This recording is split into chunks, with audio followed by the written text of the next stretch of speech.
ಅದಕ್ಕೇನು ಹೇಳಕತ್ತಿದ್ದೀನ್ರಿ, ನಮ್ಮ ವಿಚಾರ ಸಾಗರ ಏನು ದೃಷ್ಟಿ ಇಲ್ಲದಂತ ಮುಗ್ಧ ಜೀವ, ಸ್ವಚ್ಛ ಪಾಟಿ. ಅವ ಸಂಗೀತ ಇನ್ನೊಬ್ಬ ತಾನು ಎಲ್ಲೆಲ್ಲೋ ಅಲ್ಲಿ ಹೋಗಿ ಆ ಡ್ಯಾನ್ಸ್ ಕಲ್ತೀನಿ, ಇಲ್ಲಿ ಹೋಗಿ ಸಂಗೀತ ಕಲ್ತೀನಿ ಅಂದ ಕೂಡ್ಲೇನೆ ಅವನ್ ಫೀಸ್ 2,000 ಹೇಳ್ಬಿಟ್ಟ ಮಾಸ್ತರ್. ಅದಕ್ಕೆ ಯಾಕ ಅಂತ ಕೇಳಿದ್ರ, ಅವ ಏನು ಕಲೀಲಾರ್ದವನಿ 1,000 ತಗೋತೀರಿ, ನಾ ಇಟ್ಟೆಲ್ಲ ಕಲ್ತೀನಿ ನನಗೆ ಯಾಕೆ 2,000 ಅಂತಂದ್ರ, ನೀ ಕಲ್ತದ್ದು ಏನದಲ್ಲ ಅದು ನಂದು ಕಲಿಸ್ಬೇಕಾದ್ರ ನಿನ್ನೊಳಗಿನೂ ಅವೆಲ್ಲ ಸ್ವಚ್ಛ ಮಾಡಿ ನಂದು ಕಲಿಸ್ಬೇಕಾಗ್ತದ. ಅವೆಲ್ಲ ತೆಗೆದು ಹಾಕೋದಕ್ಕೆ ನನಗ ಶ್ರಮ ಆಗ್ತದ. ಅವೆಲ್ಲ ತೆಗೆದು ಹಾಕೋದಕ್ಕೆ ನನಗೆ ಶ್ರಮ ಆಗ್ತದ. ಆ ಶ್ರಮದ ಸಲುವಾಗಿ 1,000 ರೂಪಾಯಿ ಫೀಸ್ ಹೆಚ್ಚಿಗಪ್ಪ. ಏನೇನೋ ಕಲ್ತಿದ್ದಲ್ಲ, ಈಗ ಹಾಲಿನ ಬೊಗಾಣಿ ಸ್ವಚ್ಛನ ಬೊಗಾಣಿಗೆ ಸೀದಾ ಹಾಲು ಹಾಕಿ ಕಾಸೋದು ಬೇರೆ, ಮುಸ್ರಿ ಬೊಗಾಣಿ ಕೊಟ್ಟಕ್ಕೆ ಇದ್ರಾಗ ಹಾಲು ಕಾಸತ್ ಕೊಟ್ರೆ ಮತ್ತದು ಬೊಗಾಣಿ ತೊಳ್ಕೊಳಕ್ ಬೇಕಲ್ಲ, ಬೊಗಾಣಿ ತೊಳೆ ಪೀಸ್. ಹಿಂಗಾಗಿ ಹಾಲು ಸ್ವಚ್ಛ ಚಲೋ ಇರ್ಬೇಕಾದ್ರೆ ಬೊಗಾಣಿ ತೊಳಿಬೇಕಾಗ್ತದಪ್ಪ. ತೊಳೆದ ಈಗ ನಿಂದೇನದ ಅಂದ್ರೆ ನನಗೆ ಮುಸ್ರಿ ಬೊಗಾಣಿ ಇದ್ದಂಗದ, ಮತ್ತು ಅದ್ರೊಳಗೆ ಹಾಲು ಕಾಯಿಸಿದ್ರೆ ಹಾಲು ಕೆಟ್ಟು ಹೋಗ್ತದ, ನಂದು ಕೇಳ್ತದ ನಿಂದು ಕೇಳ್ತದ, ಅದ್ರ ಸಲುವಾಗಿ ಇದು ತೊಳಿಬೇಕಾಗ್ತದಪ್ಪ ಅಂದ. ಹಿಂಗ ಅದಕ್ಕೆ ಒಟ್ಟು ತಲೆ ಕೆಡಿಸ್ಕೊಳ್ಳಾರ್ದಂಗ ಸುಮ್ಮ ಕೂತು ಪಾಠ ಕೇಳಂತ ಬುದ್ಧಿ ಯಾವಾಗ ಬರ್ತದ? ಅದ್ರೊಳಗೆ ತಲೆನೇ ಕೆಡಿಸ್ಕೊಳಕ್ ಹೋಗ್ಬೇಡ್ರಿ. ಎಷ್ಟೊತ್ತಾಯ್ತು, ಹ್ಯಾಂಗಾಯ್ತು, ಟೈಮ್ ಆಯ್ತು, ಅದಾಯ್ತು, ಇದಾಯ್ತು, ಒಟ್ಟ ತಲೆ ಕೆಡಿಸ್ಕೊಳ್ಬೇಡ್ರಿ. ಸುಮ್ಮ ಕೂತ್ ಪಾಠ ಕೇಳ. ಅದೇನು ನಡೆದೋ ಯಾರ ದಯದಿಂದ ನಡೆದದೋ, ಯಾಕೆ ನಡೆದದೋ ನನ್ನ ಕೈಯಾಗೂ ಇಲ್ಲ, ನಿಮ್ಮ ಕೈಯಾಗೂ ಇಲ್ಲ. ಸುಮ್ ನಡೆದದ. ಸುಮ್ ಕುಂದ್ರದೇ ಕುಂದ್ರದ. ಇಷ್ಟ ಇದ್ರೆ ಕೂಡ್ರಿ, ಇಲ್ಲ ಅಂದ್ರೆ ಕಟ್ ಮಾಡ್ಕೊಂಡೋರಿ. ದಿನ 4 ಸಾರಿ ಪಾಠ ಇರ್ತದ. ಅದು ಅನುಕೂಲ ಆಗಲಿಲ್ಲ ಅಂದ್ರೆ ಇನ್ನೊಂದು ಪಾಠಕ್ಕೆ ಅಟೆಂಡ್ ಆಗ್ರಿ, ಅದು ಅನುಕೂಲ ಆಗಲಿಲ್ಲ ಅಂದ್ರೆ ಇನ್ನೊಂದು ಪಾಠಕ್ಕೆ ಅಟೆಂಡ್ ಆಗ್ರಿ. ಬೇಕಾದಷ್ಟು ವಿಸ್ತಾರವಾದಂಥ ವಿಚಾರಗಳು ಇಲ್ಲಿ ನಡೆದವ, ಆಳವಾಗಿ ನಡೆದವ, ವಿಸ್ತಾರವಾಗಿ ನಡೆದವ. ಎಲ್ಲರಿಗೂ ಮಾತನಾಡ್ಲಕ್ಕ, ಹಾಡಲಕ್ಕ, ಕುಣಿಲಕ್ಕ, ಬಾರಿಸ್ಲಕ್ಕ ಎಲ್ಲದಕ್ಕೂ ಅವಕಾಶ ಕೊಟ್ಟಿವಿ. ಹೇಳಲಕ್ಕ, ಕೇಳಲಕ್ಕ. ಇಷ್ಟೊಂದು ಅವಕಾಶ ಇರುವಂತ ಸತ್ಸಂಗ ಜಗತ್ತಿನಾಗ ಎಲ್ಲೆಲ್ಲಿ ಇಲ್ಲ. ಸುಮ್ಮ ಕೂತು ಕೇಳದೆ ಯಾವ. ಉತ್ತಾನಪಾದ ಅಂತ ಒಬ್ಬ ರಾಜ. ಆ ಉತ್ತಾನಪಾದನ ರಾಜಾಗ 2 ಹೆಂಡ್ರಿರ್ತಾರ. ಒಬ್ಬಾಕಿ ಸುರುಚಿ, ಇನ್ನೊಬ್ಬಾಕಿ ಸುನೀತಿ. ಗೊತ್ತದ ಪಾಠ ಇದು, ಕತೆ.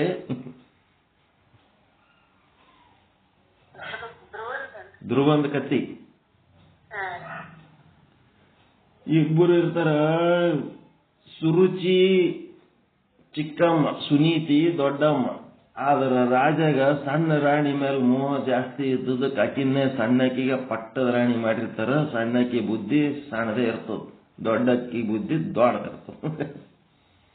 ದೊಡ್ಡಕ್ಕಿ ಹೆಸರು ಸುನೀತಿ, ಸಣ್ಣಕ್ಕಿ ಸುರುಚಿ. ಆ ಸುರುಚಿ ಮಗ ಉತ್ತಮ, ಸುನೀತಿ ಮಗ ಧ್ರುವ. ಈ ಉತ್ತಮ ಅನ್ನ ಮಗ ರಾಜ ಸಿಂಹಾಸನ ಆರೂಢವಾಗಿರ್ಬೇಕಾದ್ರ ಉತ್ತಮ ಆ ರಾಜನ ತೊಡಿ ಮೇಲೆ ಕೂತಿರ್ತಾನ, ಚಿಕ್ಕಮ್ಮನ ಮಗ. ಇದನ್ನು ಸಣ್ಣ ಹುಡುಗ, 5 ವರ್ಷದ ಬಾಲಕ, 5-6 ವರ್ಷದ ಹುಡುಗ. ತಿಳುವಳಿಕೆಯನ್ನು ಬಂದದ. ಅಂತ ಹುಡುಗಗ ಏನು ಆಸೆ ಉಂಟಾಯ್ತು, ನಾನು ನಮ್ಮ ಅಪ್ಪನ ತೊಡಿ ಮೇಲೆ ಕುಂದಿರ್ಬೇಕು ಅಂತೇಳಿ ಸಿಂಹಾಸನದ ಸಮೀಪ ಹೋಗ್ಲಕೈತಿ ಬಿಡ್ತಾನ. ಆವಾಗ ಚಿಕ್ಕಮ್ಮ, ಯಾಕಪ್ಪ ಈ ಕಡೆ ಬರ್ಲಕತ್ತಿದಲ್ಲ ನೀನು ಅಂತ. ಏನಿಲ್ಲ, ನಾನು ಅಪ್ಪಾಜಿ ತೊಡಿ ಮೇಲೆ ಕೂಡ್ಬೇಕಂತೀನಿ. ಸಣ್ಣ ಹುಡುಗ ಹೆಂಗ್ ಮಾತಾಡ್ಬೇಕು? ಅಪ್ಪಾಜಿ ತೊಡಿ ಮೇಲೆ ಕೂಡ್ಬೇಕಂತಂದ್ರ ಅದು ಕೂಡ ಯೋಗ ಈ ಜನ್ಮದಾಗಿಲ್ಲ ನಿನಗ ಅಂತಳ ಚಿಕ್ಕಮ್ಮ. ಉತ್ತಮನಿಗೆ ಮಾತ್ರ ಆ ರೀತಿ ಅಪ್ಪನ ತೊಡಿ ಮೇಲೆ ಕೂಡ ಯೋಗ ಅದ. ಈ ಜನ್ಮದಾಗ ನಿನಗಿಲ್ಲ, ಮುಂದಿನ ಜನ್ಮದಾಗ ನೀನು ನನ್ನ ಮಗನಾಗಿ ಹುಟ್ಟಿ ಬಂದ್ರೆ ಅಪ್ಪನ ತೊಡಿ ಮೇಲೆ ಕೂಡಬೇಕು. ಈ ಜನ್ಮದಾಗ ಬರೀ ಉತ್ತಮನಿಗೆ ಮಾತ್ರ ಅದು ಅಧಿಕಾರದ ಅಂತೇಳಿ ಆ ಹುಡುಗಗ ಏನೋ ಅಲ್ಲ ಸಲ್ಲದ ಮಾತುಗಳ ಆಡಿ ವಾಪಸ್ ಕಳಿಸ್ತಾಳ. ಅಪಮಾನ ಆಗ್ತದ, ದುಃಖ ಆಗ್ತದ. ದುಃಖ ಆಗಿ ಆ ಹುಡುಗ ತಾಯಿ ಬಲ್ಲಿ ಹೋಗ್ತಾನ. ತಾಯಿ ಅದೇ ಹಂಗಾದಿತ್ತು. ಈಗಿನ ಕಾಲದ ತಾಯಿದೇರಾದ್ರ ನಿನಗ ನನಗ ಏನ್ ಪರಕ್ಕ, ಇಬ್ರು ಸಂಸ್ಥಿಗಳು ನನ್ನ ಮಕ್ಕಳನ್ನು ತೊಡಿ ಮೇಲೆ ಕೂಡ ಅಧಿಕಾರದ ಗುದ್ದಾಡ್ತಿದ್ರು. ಆಕಿ ಸುನೀತಿ ಅನ್ನೋ ತಾಯಿ ಏನಿರ್ತಾಳ, ನೋಡಪ್ಪ ನಮ್ಮ ಜನ್ಮದಾಗ ಈಗೇನ್ ಪ್ರಾರಬ್ಧ ಅದ ಅದನ್ನು ಭೋಗಿಸ್ಬೇಕು, ಹೆಚ್ಚಿಂದ ಏನಾರೇ ಬೇಕು ಅಂತಂದ್ರ ಯಾರಿಗಾರ ಮನುಷ್ಯರಿಗೆ ಕೇಳಬಾರ್ದು, ಮನುಷ್ಯರ ಸಂಗಟ ಕಾಂಪಿಟೇಷನ್ ಮಾಡಬಾರ್ದು, ಏನ್ ಕೇಳಿದ್ರು ಪರಮಾತ್ಮನಿಗೆ ಕೇಳಬೇಕು. ಇದು ಸುನೀತಿ ತಾಯಿ ಹೇಳುವಂತ, ತಾಯಿದಾರ ಹೇಳೋ ಕೆಲಸ ಇದು ಕಲಿಸ್ಬೇಕು. ಹಾಡಿದಡೆಯನ್ನ ಒಡೆಯನ ಹಾಡುವೆ, ಬೇಡಿದಡೆಯನ್ನ ಒಡೆಯನ ಬೇಡುವೆ. ಅದಕ್ಕೆ ಪರಮಾತ್ಮನ ಬಗ್ಗೆ ನೀನು ಅನುಸಂಧಾನ ಮಾಡು, ಜಪ ತಪ ಮಾಡು, ಪೂಜೆ ಪಾಠ ಮಾಡು. ಪರಮಾತ್ಮನಲ್ಲಿ ನೀನು ಏನ್ ಕೇಳ್ಕೊತಿ ಕೇಳ್ತಾನ. ಎಂತ ಮಾರ್ಗದರ್ಶನ ಅದ ನೋಡಿದ್ರೆ ಇದು.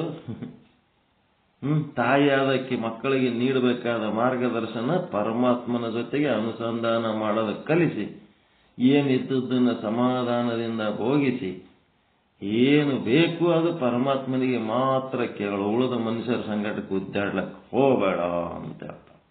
ದಿಸ್ ಇಸ್ ಸುನೀತಿ, ತಾಯಿ ಹೇಳಂತ ಮಾತು. ಧ್ರುವ ಆಯ್ತು ಅಂದ. ಆ ಪರಮಾತ್ಮನ ಅನುಸಂಧಾನ ಮಾಡ್ಲಕ್ಕೆ ಸುರುಚಿ ಮನೆಗೆ ಬಿಡ್ಬೇಕಲ್ಲ.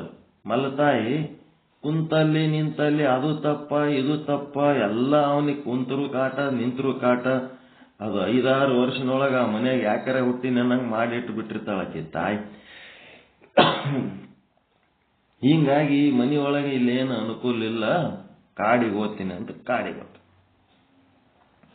ಕಾಡಿನಾಗೆ ತಪಸ್ ಮಾಡ್ತೀನಿ ಅಂತ ಹೋಗ್ತಾನ. ಕಾಡಿನಾಗ ತಪಸ್ ಮಾಡ್ಲಕ್ಕೆ ಹೋದಾಗ ಅಲ್ಲಿ ಏನಾಗ್ತದ, ನಾರದ ಮಹರ್ಷಿಗಳು ಸಿಗ್ತಾರ. ಅವನಿಗೆ ಅನುಷ್ಠಾನ ಮಾಡೋದಕ್ಕೆ ಅನುಷ್ಠಾನ ವಿಧಾನ ಮತ್ತು ಆ ಪರಮಾತ್ಮನ ಮಂತ್ರ ದೀಕ್ಷೆ ಕೊಟ್ಟು ಮಂತ್ರ ಹೇಳಕ್ ಕುಂದಿಸ್ಬಿಡ್ತಾರ. ಕೇವಲ 6 ತಿಂಗಳದೊಳಗ ಪರಮಾತ್ಮನ ಸಾಕ್ಷಾತ್ಕಾರ ಆಗ್ತದ. ಪರಮಾತ್ಮನ ಸಾಕ್ಷಾತ್ಕಾರ ಆಗ್ತದ. ಆ ಸಾಕ್ಷಾತ್ಕಾರದಲ್ಲಿ ಪರಮಾತ್ಮ ನಿನ್ನ ಒಂದು ತಪಸ್ಸು ಫಲ ನೀಡ್ಯದ, ನೀ ಏನ್ ಮಾಡಪ್ಪ ಅಂದ್ರೆ ವಾಪಸ್ ಮನೆಗೆ ಹೋಗು, ಯಾರು ನಿನಗೆ ತಿರಸ್ಕಾರ ಮಾಡ್ಯಾರ ಅವರೇ ನಿನಗೆ ಗೌರವಿಸಿ ಮನೆಯಾಗ ಕರ್ಕೋತಾರ, ರಾಜ್ಯಭಾರ ಎಲ್ಲ ನಿನಗೆ ಸಿಗ್ತದ. ಅದು ಹೆಂಗ್ ಸಿಗ್ತದ ಏನ್ ಸಿಗ್ತದ ಎಲ್ಲ ವಿಧಿ ವಿಧಾನಗಳು ಹೇಳ್ತಾರ. 36,000 ವರ್ಷ 36,000 ವರ್ಷ ನೀನೇ ಅಖಂಡ ಭೂಮಂಡಲದ ದೊರೆಯಾಗಿ ರಾಜ್ಯಭಾರ ಮಾಡ್ತಿದಿ. ಕೊನೆಗೆ ಆಕಾಶದಲ್ಲಿ ಧ್ರುವಮಂಡಲ ಅಂತದ. ಧ್ರುವಮಂಡಲ ಅಂತಂದ್ರ ಇವು 27 ನಕ್ಷತ್ರಗಳಲ್ಲಿ ಒಂದು ವೃಶ್ಚಿಕ ರಾಶಿ ಅಂತದ. ವೃಶ್ಚಿಕ ಅಂದ್ರೆ ಅವೆಲ್ಲ ನಕ್ಷತ್ರ ಪುಂಜ.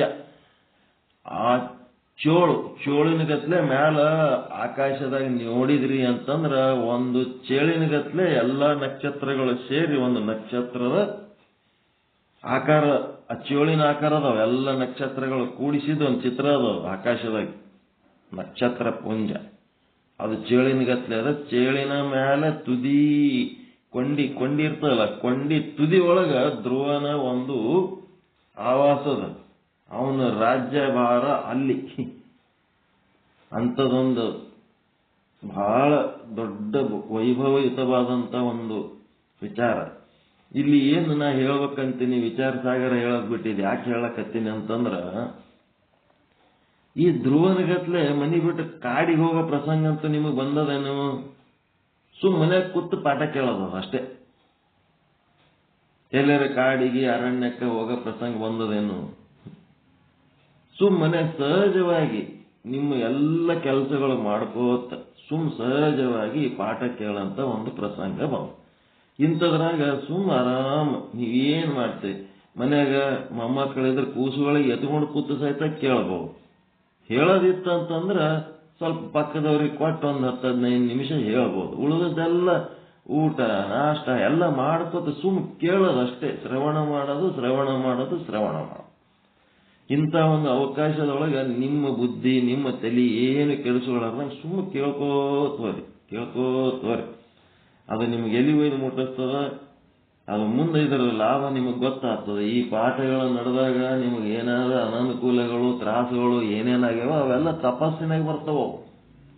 ಪರಮಾತ್ಮನ ಜ್ಞಾನಕ್ಕಾಗಿ ನೀವು ಇದು ತಪಸ್ಸು ಮಾಡ್ಲಿಕ್ಕತ್ತೀರಿ, ಇದು ನಮಗೆ ತಾಪ ಅನಾನುಕೂಲ ಕಷ್ಟ ಆಗ್ಲಿಕ್ಕತ್ತಂದ್ರೆ ತಪಸ್ಸಿನ ಫಲ ಮೋಕ್ಷನೇ ಇರ್ತದೆ. ಸಂಸಾರಕ್ಕಾಗಿ ಎಷ್ಟರೇ ತಾಪ ಆದ್ರೆ ಆ ತಾಪ ನಿಮಗೆ ತಾಪ ಅನ್ಸಂಗಿಲ್ಲ. ಈ ಸತ್ಸಂಗದಾಗ ಒಂದಿಷ್ಟು ಹೆಚ್ಚು ಕಡಿಮೆ ಆದ್ರೆ ಬಹಳ ತ್ರಾಸ ಆಗ್ತಿರ್ತವೆ. ಸತ್ಸಂಗದಾಗ ನಿಮ್ಗೆ ಎಷ್ಟೇ ತ್ರಾಸ ಆದ್ರೂ ಒಂದು ಸ್ವಲ್ಪ ಅನುಭವಿಸ್ರಿ, ಅದು ತಪಸ್ಸಿನ ಫಲ ಮುಂದೆ ನಿಮಗೆ ಮೋಕ್ಷಕ್ಕೆ ಪೂರಕವಾಗಿರ್ತದ ಅನ್ನೋಂಥ ವಿಶ್ವಾಸ ಇಟ್ಟುಕೊಂಡು ಇಲ್ಲೇನು ಹೇಳಿದ್ರು, ಮಾಯೆ ಮತ್ತು ಅಧಿಷ್ಠಾನ ಬ್ರಹ್ಮ 5ನೇ ತರಂಗ 242ನೇ ವಿಷಯಾಂಕ ಪ್ರಸಂಗ ಏನು ಆದ ಅಂದ್ರೆ ಮಾಯೆಯ ವರ್ಣನ. ಆ ಮಾಯೆಯ ವರ್ಣನದೊಳಗ ಈಶ್ವರನ ಒಂದು ಸ್ವರೂಪದ ವರ್ಣನೆ ಮಾಡ್ಲಿಕ್ಕತ್ತಾರ. 242ನೇ ವಿಷಯಾಂಕ ಅದರೊಳಗೆ 154ನೇ ಕಬಿತ್ತ ಮಾಯೆ ಮತ್ತ ಅಧಿಷ್ಠಾನ ಬ್ರಹ್ಮ ಅನ್ನುವ 2 ತತ್ವಗಳದಾವ. ಆ ಮಾಯೆಯ ಒಳಗ ಅಧಿಷ್ಠಾನ ಬ್ರಹ್ಮನ ಪ್ರತಿಬಿಂಬ ಅಂತ ಅದ. ಆ ಪ್ರತಿಬಿಂಬಕ್ಕೆ ಆಭಾಸ ಅಂತಾರ. ಅದಕ್ಕೆ ಆ ಪ್ರತಿಬಿಂಬ ಪ್ಲಸ್ ಬಿಂಬ ಪ್ಲಸ್ ಮಾಯೆ ಈ 3 ತತ್ವಗಳು ಕೂಡಿದ್ದಕ್ಕೆ ಈಶ್ವರ ಅಂತಾರೆ. ಆ ಈಶ್ವರ ಹೆಂಗದನಪ್ಪ ಅಂತಂದ್ರೆ ಸರ್ವಜ್ಞ ಅದನ. ಏನು ಯಾವ ವಿಷಯದೊಳಗವ ಸರ್ವಜ್ಞ ಅದನ ಅಂತಂದ್ರ ನಿಮ್ಮ ಸಂಸಾರದೊಳಗೆ ನಿಮ್ಮ ಸಂಸಾರ ನಡೆಸೋದಕ್ಕೆ ಯಾವ ರೀತಿ ಹೆಂಗರ ಮಾಡಿ ಅದನ್ನ ಸಕ್ಸಸ್ ಮಾಡ್ಬೇಕಂತೇಳಿ ನೀವು ಹೆಂಗ ಸಂಸಾರದೊಳಗೆ ಸರ್ವಜ್ಞ ಅದಿರಿ, ಅವನ್ ಹೆಂಗದನ ಇಡೀ ಬ್ರಹ್ಮಾಂಡದೊಳಗ ಈ ಬ್ರಹ್ಮಾಂಡ ಹೆಂಗ್ ನಡೆಸಬೇಕು ಅಂತೇಳಿ ಸರ್ವ ಅಂದ್ರೆ 84 ಲಕ್ಷ ಜೀವರಾಶಿಗಳ ಅವರ ಕರ್ಮ ಫಲಭೋಗ, ಹಿಂದೆಷ್ಟು ಜನ್ಮ ಎತ್ತಿ ಬಂದರ, ಇನ್ನು ಈ ಜನ್ಮದಾಗ ಏನು ಅನುಭವಿಸ್ಬೇಕು, ಮುಂದೆ ಮತ್ತೆ ಎಷ್ಟು ಜನ್ಮ ಎತ್ತಬೇಕು, ಅದೆಲ್ಲವನ್ನು ಬಲ್ಲಂತವನು ಆ ಈಶ್ವರನಿದ್ದಾನೆ ಅನ್ನಂಥದ್ದು ನಿನ್ನೆ ಈ ಒಂದು ಮಾಯಾಮೇ ಆಭಾಸ್ ಕಾಮ ಅಧಿಷ್ಠಾನ ಅಂದ್ರೆ ಬ್ರಹ್ಮ, ಕಾಮ ಅರು ಅಂದ್ರೆ ಮತ್ತು ಮಾಯಾ ಅಂದ್ರೆ ಮತ್ತು ಮಾಯೆ ಮಿಲ ಈ 3 ಸೇರಿಸಿ ಈಸ ಸರ್ವಜ್ಞ. ಈಸ ಅಂದ್ರೆ ಈಶ್ವರ ಸರ್ವಜ್ಞನದನ. ಇವನಿಗೆ ಏನಪ್ಪ ಅಂದ್ರೆ ಜಗಹೇತು ಪಹಚಾನಿಯೇ, ಇವ ಜಗದ ಉತ್ಪತ್ತಿಗೆ ಕಾರಣ ಆಗ್ಯಾನ, ಈ ಜಗತ್ತಿನ ಸೃಷ್ಟಿಗೆ ಕಾರಣ ಆಗ್ಯಾನ. ಸೃಷ್ಟಿ ಸ್ಥಿತಿ ಲಯ ಅಂದ್ರೆ ಉತ್ಪತ್ತಿಗೆ ಈ ರೀತಿ ಈಶ್ವರನು ಕಾರಣನಾಗಿದ್ದಾನೆ ಅಂತ ತಿಳ್ಕೊಂಡು ಇದರದು ಟೀಕಾ ಸ್ಟಾರ್ಟ್ ಮಾಡಿದ್ದೇವೆ ನಿನ್ನೆ. ಏನಿದು ಟೀಕಾ ಅಂತಂದ್ರೆ ಜೀವ ಈಶ್ವರರೆಂಬ ಭೇದರಹಿತವಾಗಿ ಯಾವ ಶುದ್ಧ ಚೇತನವಿರುವುದೋ ಅದರ ಆಶ್ರಿತದಲ್ಲಿ ಮಾಯೆ ಇರುತ್ತದೆ. ಜೀವ ಈಶ್ವರರೆಂಬ ಭೇದರಹಿತವಾಗಿ ಯಾವ ಶುದ್ಧ ಚೇತನವಿರುವುದೋ ಅದರ ಆಶ್ರಿತದಲ್ಲಿ ಮಾಯೆ ಇರುತ್ತದೆ. ಜೀವ ಅನ್ನೋದು ಶುದ್ಧ ಬ್ರಹ್ಮನ ಆಶ್ರಯದಾಗ ಆದ, ಈಶ್ವರ ಅನ್ನೋದು ಶುದ್ಧ ಬ್ರಹ್ಮನ ಆಶ್ರಯದಾಗ ಆದ. ಮತ್ತ ಜೀವ ಈಶ್ವರರು ಹೆಂಗದರಪ್ಪ ಅಂತಂದ್ರ ಅವರು ಪರಸ್ಪರ ಆಶ್ರಯದಾಗದಾರ. ಎಂಥದು ಜೀವನೊಳಗ 2 ಅದಾವ ತತ್ವ. ಏನದ, ಒಂದು ದೇಹ ಅದ, ಇನ್ನ ಒಂದು ಆತ್ಮ ಅದ. ಆ ಆತ್ಮ ಯಾರ ಆಶ್ರಿತದಾಗದ? ಶುದ್ಧ ಬ್ರಹ್ಮನ ಆಶ್ರಿತಗದ. ಆತ್ಮಕ್ಕೊಂದು ದೇಹ ಏನಾದಲ್ಲ ಅದು ದೇಹ ಯಾರ ಆಶ್ರಿತದಾಗದ? ಈಶ್ವರನ ಆಶ್ರಿತದಾಗದ ದೇಹ. ಆ ದೇಹ ಏನ್ ಪಾಪ ಪುಣ್ಯ ಮಾಡ್ತದ, ಅದಕ್ಕೆ ತಕ್ಕಂತೆ ಶರೀರ ಏನ್ ಕೊಡ್ತಾನ, ಅದೆಲ್ಲ ಈಶ್ವರನ ಕೆಲಸ. ತಿಳಿದ್ರ? ಈ ಜೀವನಲ್ಲಿ ಎರಡು ತತ್ವಗಳವ. ಒಂದು ದೇಹಾದಿಗಳು, ಅನಾತ್ಮ. ಈ ಅನಾತ್ಮಕ್ಕ ಯಾರ ಸಂಬಂಧ? ಈಶ್ವರ ಸಂಬಂಧ. ಮಾಯಾ ಈಶ್ವರರೇ ಸಂಬಂಧ. ಆತ್ಮಕ್ಕ ಶುದ್ಧ ಬ್ರಹ್ಮ ಸಂಬಂಧ. ಒಪ್ಕೋತೀರ ಇದು?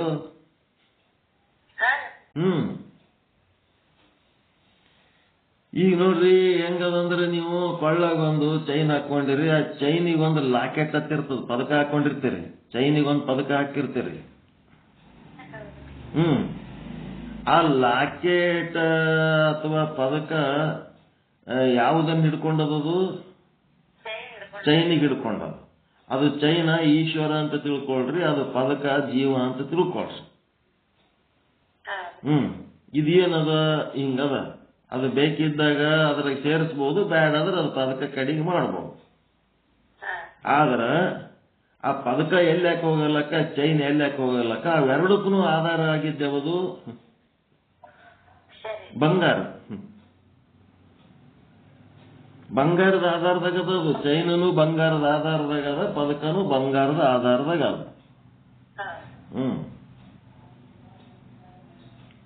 ಬಂಗಾರನೇ ಚೈನ್ ಆಗ್ಯದ, ಬಂಗಾರನೇ ಪದಕ ಆಗ್ಯದ. ಅವೆರಡಕ್ಕೂ ಆಧಾರವಾಗಿದ್ದು ಬಂಗಾರ.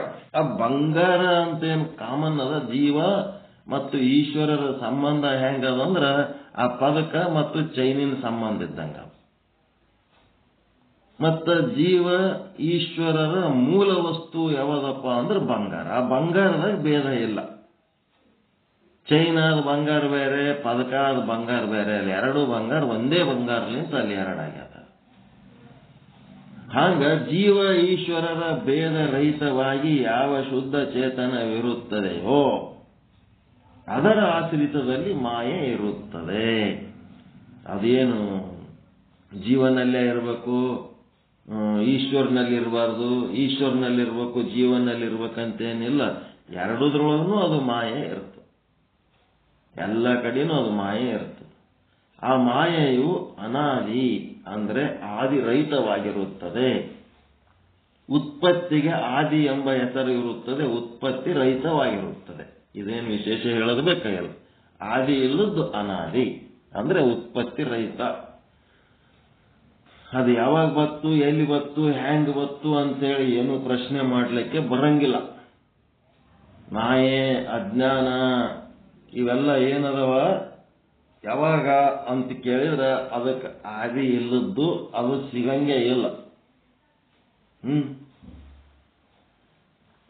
ಮುಂದ ಒಂದು ವೇಳೆ ಉತ್ಪತ್ತಿಯಾಗಿರುತ್ತದೆ ಎಂದು ಅಂಗೀಕಾರ ಮಾಡಿದರೆ, ಅದಕ್ಕೆ ಆದಿ ಆದ ಅಂತ ನಾವು ಅಂಗೀಕಾರ ಮಾಡಿದರೆ, ಈ ಮಾಯೆಯ ಬಗ್ಗೆ, ಅಜ್ಞಾನದ ಬಗ್ಗೆ, ಅವಿದ್ಯೆಯ ಬಗ್ಗೆ, ಮಾಯೆಯ ಕಾರ್ಯವಾದ ಪ್ರಪಂಚದಿಂದ ಅಂತೂ ಮಾಯೆಯ ಉತ್ಪತ್ತಿ ಅಸಂಭವ. ಮಾಯೆಯ ಕಾರ್ಯ ಅಂತಂದ್ರೆ ಏನದ? ಮಾಯೆ ಕಾರಣ ಅದ. ಇದು ಜಗತ್ತ ಕಾರ್ಯ ಅದ. ಕಾರಣದಿಂದ ಕಾರ್ಯ ಹುಟ್ಟುತ್ತದೆ ಹೊರತು ಕಾರ್ಯದಿಂದ ಕಾರಣ ಹುಟ್ಟಲ್ಲ. ಕುಂಬಾರನಿಂದ ಗಡಿಗೆ ಹುಟ್ಟುತ್ತದೆ ಹೊರತು ಗಡಿಗೆಲಿಂದ ಕುಂಬಾರ ಹುಟ್ಟಲ್ಲ. ಹೀಗಾಗಿ ಇದು ಉತ್ಪತ್ತಿ ಆದ, ಇದಕ್ಕೊಂದು ಆದಿ ಆದ ಅಂತ ಹುಡುಕಿದರೆ ಮಾಯೆಯ ಕಾರ್ಯವಾದ ಪ್ರಪಂಚದಿಂದಂತೂ ಮಾಯೆಯ ಉತ್ಪತ್ತಿ ಅಸಂಭವ.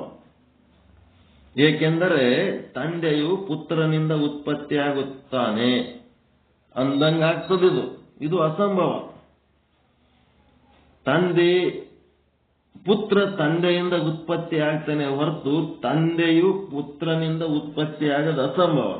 ಹಾಗ ಜಗತ್ತಿನಿಂದ ಮಾಯೆ ಉತ್ಪತ್ತಿ ಆಗ್ಯದ ಅನ್ನೋದು ಅಸಂಭವ. ಮಾಯೆಯಿಂದ ಜಗತ್ತು ಉತ್ಪತ್ತಿ ಆಗ್ಯದ. ಅದಕ್ಕೆ ಇಲ್ಲಿ ಉತ್ಪತ್ತಿ ಆಗ್ಯದಂದ್ರೆ ಜಗತ್ತಿನಿಂತ ಏನಾರ ಉತ್ಪತ್ತಿ ಆಗ್ಯದೇನಂದ್ರೆ ಇಲ್ಲ. ಯಾಕಂದ್ರೆ ಜಗತ್ತೇ ಮಾಯೆಯಿಂದ ಉತ್ಪತ್ತಿ ಆಗ್ಯದ ಎಂದ ಮೇಲೆ ಚೇತನದಿಂದವೇ ಮಾಯೆಯ ಉತ್ಪತ್ತಿಯನ್ನು ಅಂಗೀಕರಿಸಬೇಕಾಗುತ್ತದೆ. ಜಗತ್ತು ಜಡವಸ್ತು, ಜಡವಸ್ತುವಿನಿಂದ ಮಾಯ ಉತ್ಪತ್ತಿ ಆಗ್ಯದಂದ್ರೆ ಸುಳ್ಳು. ಅದಕ್ಕೆ ಆ ಚೇತನದಿಂದ ಮಾಯ ಉತ್ಪತ್ತಿ ಆಗಿರ್ತದ ಅಂತೇಳಿ ಇಲ್ಲಿ ಅನ್ಬೋದು. ಜಡ ಮತ್ತು ಚೇತನ ಅಂತ ಎರಡು ಅದಾವಲ್ಲ ಈ ಜಗತ್ತಿನೊಳಗ. ಜಡ ಅಂದ್ರೆ ಜಗತ್ತು, ಜಡದಿಂದಂತೂ ಉತ್ಪತ್ತಿ ಆಗಿಲ್ಲ ಮಾಯೆ, ಅದು ಚೇತನದಿಂದಲೇ ಉತ್ಪತ್ತಿ ಆಗ್ಯದ. ಜೀವಭಾವ ಮತ್ತು ಈಶ್ವರ ಭಾವವಂತೂ ಈ ಭಾವಗಳು ಎದರಿಂದ ಬಂದವ? ಬ್ರಹ್ಮನಿಗೆ ಅವಿದ್ಯಾ ವಿಶಿಷ್ಟನಾದ ಕಾರಣ ಜೀವಭಾವ ಬಂತು. ಅದೇ ಶುದ್ಧ ಬ್ರಹ್ಮನಿಗೆ ಮಾಯೆಯ ಉಪಾಧಿಯಾದ ಕಾರಣ ಈಶ್ವರ ಭಾವ ಬಂತು. ಕರೆಕ್ಟಾ? ಶುದ್ಧ ಬ್ರಹ್ಮನಿಗೆ ಈ ಅವಿದ್ಯೆ ಅಂದ್ರೂ ಒಂದೇ, ಮಾಯೆ ಅಂದ್ರೂ ಒಂದೇ. ಅವಿದ್ಯೆ ಅಂತಂದ್ರೆ ಟೋಟಲು, ಮಾಯೆ ಇದು ಮಾಯೆ ಅಂದ್ರೆ ಟೋಟಲು, ಅವಿದ್ಯೆ ಅಂತಂದ್ರೆ ಇಂಡಿವಿಜುವಲ್. 84 ಲಕ್ಷ ಸಪರೇಟ್ ಮಾಡಿದ್ರೆ ಅವಿದ್ಯೆಗಳಾಗ್ತವ. ಅವೆಲ್ಲ ಓಸು ಕೂಡಿಸಿ ಹೇಳಿದ್ರೆ ಒಂದೇ ಮಾಯೆ ಅಂತ. ಈಗ ಒಂದು ಮಾವಿನ ತೋಟದೊಳಗ 1,000 ಮಾವಿನ ಗಿಡಗಳದವ. ಒಂದೊಂದು 1000 ಮಾವಿನ ಗಿಡಗಳು ಅಂತ ಹೇಳಿದ್ರೆ ಅದು ಅವಿದ್ಯೆ. ಇಡೀ 1,000 ಮಾವಿನ ಗಿಡಗಳಿಗೆ ಮಾವಿನ ತೋಪು ಅಥವಾ ತೋಟ ಅಂತಾರಲ್ಲ, ಅದು ಮಾಯೆ. ಒಂದೊಂದೇ ಗಿಡಗಳನ್ನ ನಾವು ಎಣಿಸಿ 1000 ಗಿಡ ಅಂತ ಹೇಳಿದ್ರೆ ಅಂದ್ರೆ ಅವಿದ್ಯೆಗಳು ಅಂತ. ಎಷ್ಟದಾವ ಗಿಡ? 1000 ಗಿಡ ಅಂದ್ರೆ 1000 ಅವಿದ್ಯೆಗಳದಾವ ಅಂತ. ಮತ್ತೆ ಎಲ್ಲ ಕೂಡಿಸಿ ಒಂದೇ ಮಾವಿನ ತೋಟ, ಮಾವಿನ ತೋಪು ಅಂತ ಏನಂತಾರಲ್ಲ, ಅದು ಟೋಟಲ್. ಹಾಗಿದೆ ಇಲ್ಲೇನದ, ಜೀವಭಾವ ಮತ್ತು ಈಶ್ವರ ಭಾವ ಏನದ ಅಂದ್ರೆ, ಆ ಶುದ್ಧ ಬ್ರಹ್ಮನಿಗೆ ಈ ಮಾಯೆ ಉಪಾಧಿಯಾದ ಕಾರಣ ಈಶ್ವರ ಭಾವ ಬಂತು. ಅದೇ ಶುದ್ಧ ಬ್ರಹ್ಮನಿಗೆ ಈ ಒಂದು ಅವಿದ್ಯೆ ವಿಶಿಷ್ಟವಾದ ಕಾರಣ ಜೀವಭಾವ ಬಂತು. ಇದು ಎದರ ಕಾರ್ಯ? ಮಾಯೆಯ ಕಾರ್ಯ. ಅದು ಎಲ್ಲಿಯವರೆಗೆ ಮಾಯೆಯು ಸಿದ್ಧವಾಗುವುದಿಲ್ಲವೋ ಅಲ್ಲಿಯವರೆಗೆ ಜೀವ ಈಶ್ವರರ ಸ್ವರೂಪವು ಸಿದ್ಧವಾಗುವುದಿಲ್ಲ. ಜೀವ ಈಶ್ವರರ ಸ್ವರೂಪ ಸಿದ್ಧ ಆಗದು ಮಾಯೆಯ ಸಿದ್ಧಿ ಒಳಗ ಆದ.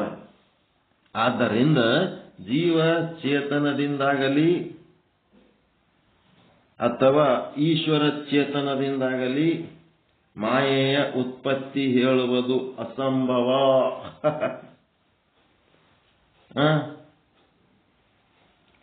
ಚೇತನ ಯಾವಾಗಲೂ ಇದ್ದದ್ದೇ ಆದ. ಈ ಮಾಯೆ ಹೋಗಿ ಬ್ರಹ್ಮನೊಳಗ ಉಪಾಧಿ ಆದಾಗ ಮಾತ್ರ ಅಲ್ಲಿ ಈಶ್ವರ ಭಾವ ಬರ್ತದೆ. ಮಾಯೇನೆ ಅಂತಂದ್ರೆ ಅವಿದ್ಯೆ ಹೋಗಿ ಆ ಬ್ರಹ್ಮನೊಳಗ ವಿಶಿಷ್ಟ ಆದಾಗ ಮಾತ್ರ ಜೀವ ಭಾವ ಬರ್ತದೆ. ಅದು ತನ್ನ ಪಾಡಿಗೆ ತಾನು ಆದ ಶುದ್ಧ ಬ್ರಹ್ಮ, ಅದೇನು ಮಾಯೆಗೆ ಕರೆದಿಲ್ಲ. ಹೀಗಾಗಿ ಆ ಈಶ್ವರ ಮತ್ತು ಜೀವ ಇವು ಏನದವ, ಈ ಮಾಯೆ, ಇದು ಉತ್ಪತ್ತಿ ಆಗೋದಕ್ಕೆ ಕಾರಣ ಮಾಯನೇ ಕಾರಣ ಹೊರತು ಅದಕ್ಕೆ ಚೇತನ ವಸ್ತು ಅಲ್ಲ. ಶುದ್ಧ ಬ್ರಹ್ಮನು ಈ ಮಾಯೆಯ ಉತ್ಪತ್ತಿಗೆ ಕಾರಣ ಅಲ್ಲ, ಜಡನೂ ಅಲ್ಲ, ಚೇತನನೂ ಅಲ್ಲ. ಮತ್ತಿದು ಯಾರಿಗೆ ಹುಟ್ಟಿರ್ಬೇಕಪ್ಪ? ಹೆಂಗದ ನೋಡ್ರಿ, ಅದು ಚೇತನಕ್ಕೂ ಹುಟ್ಟಿಲ್ಲ, ಜಡಕ್ಕೂ ಹುಟ್ಟಿಲ್ಲ. ಜಡ ಹುಟ್ಟಬೇಕಾದ್ರೆ ಎಲ್ಲ ಜಡದ ಮೂಲ ಮಾಯನೇ. ಅದು ಚೇತನದಿಂದ ಹುಟ್ಟದೇನಂತಂದ್ರೆ ಚೇತನ ಯಾಕೆ ಹುಟ್ಟಿಸ್ಲಿಕ್ಕೆ ಹೋಗ್ತದ? ಅದು ಸುಮ್ ತನ್ನ ಪಾಡಿ ತಾನದ. ಇದೇ ಹೋಗಿ ಅದ್ರ ಜೊತೆಗೆ ವಿಶಿಷ್ಟ ಉಪಾಧಿ ಆಗಿದ್ದಕ್ಕ ಅಲ್ಲಿ ಏನಾಗಿದೆ, ಜೀವಭಾವ ಈಶ್ವರ ಭಾವ ಬಂದದ.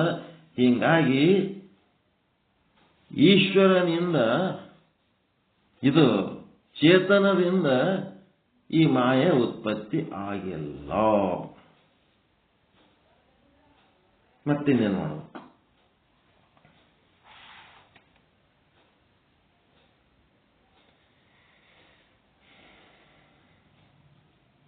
ಏನದು ಎರಡನೇದು ಸರಿಯಾಗಿ ಅರ್ಥ ಆಯ್ತಾ? ಜೀವಭಾವ ಮತ್ತು ಈಶ್ವರ ಭಾವ ಬಂತು, ಮಾಯೆಯ ಕಾರ್ಯಗಳಾಗ್ಯವವು. ಎಲ್ಲಿಯವರೆಗೆ ಮಾಯೆ ಸಿದ್ಧವಾಗುವುದಿಲ್ಲವೋ ಅಲ್ಲಿಯವರೆಗೆ ಜೀವ ಈಶ್ವರರ ಸ್ವರೂಪವು ಸಿದ್ಧವಾಗುವುದಿಲ್ಲ. ಆದ್ದರಿಂದ ಜೀವ ಚೇತನದಿಂದಾಗಲಿ ಈಶ್ವರ ಚೇತನದಿಂದಾಗಲಿ ಮಾಯೆಯ ಉತ್ಪತ್ತಿ ಹೇಳುವುದು ಅಸಂಭವ. ಏನೇನು ಪಾಯಿಂಟ್ ನೋಟ್ ಮಾಡ್ಕೊಂಡ್ರಿ? ಒಂದನೇದ್ದು ಜಗತ್ತಿನಿಂದ ಮಾಯೆಯ ಉತ್ಪತ್ತಿ ಅಸಂಭವ. ಜಗತ್ತಿನಿಂದ ಅಂದ್ರೆ ಬ್ರಾಕೆಟ್ನಾಗ ಜಡ ವಸ್ತು, ಪಂಚಮಹಾಭೂತಗಳು ಮತ್ತು ಪಂಚಮಹಾಭೂತಗಳು ಒಂದರೊಳಗೊಂದು ಮಿಶ್ರಣವಾಗಿ ಪ್ರಾಪಂಚಿಕ ವಸ್ತುಗಳು ಏನೇನಾಗ್ಯವ, ಆ ಜಗತ್ತಿನಿಂದ ಮಾಯೆ ಉತ್ಪತ್ತಿ ಆಗಿದೆ ಅಂದ್ರೆ ಇಲ್ಲ. ಮಾಯೆಯಿಂದಲೇ ಜಡ ಜಗತ್ತು ಉತ್ಪತ್ತಿಯಾಗ್ಯದ. ಆದ್ದರಿಂದ ಮಾಯೆ ಜಗತ್ತಿನಿಂದ ಉತ್ಪತ್ತಿಯಾಗಿಲ್ಲ, ಪಂಚೀಕರಣದಿಂದ ಮಾಯೆ ಉತ್ಪತ್ತಿಯಾಗಿಲ್ಲ. ಎರಡನೇದ್ದೇನದ? ಮಾಯೆ ಜೀವನಿಂದಾಗಲಿ ನಿಮ್ಮ ಒಳಗಿಂದ ಅವಿದ್ಯೆ ನೀವು ಉತ್ಪನ್ನ ಮಾಡಿರೇನಪ್ಪ?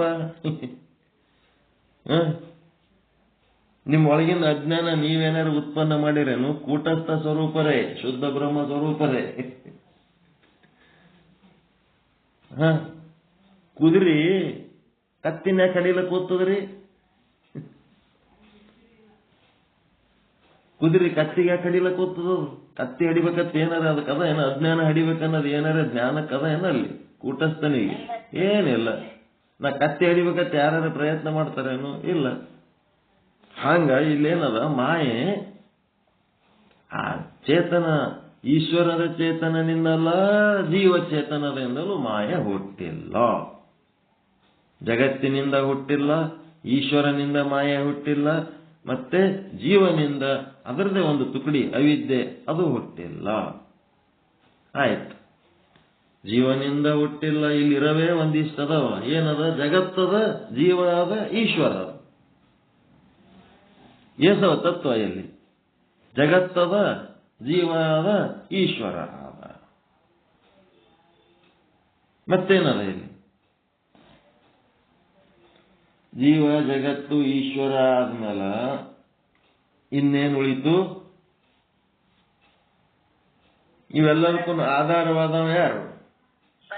ಪರಬ್ರಹ್ಮ, ಶುದ್ಧ ಚೇತನ. ಈ ನಾಲ್ಕೇ ತತ್ವ ಇಲ್ಲಿರೋ: ಜೀವ, ಜಗತ್ತು, ಈಶ್ವರ ಮತ್ತೆ ಶುದ್ಧ ಬ್ರಹ್ಮ.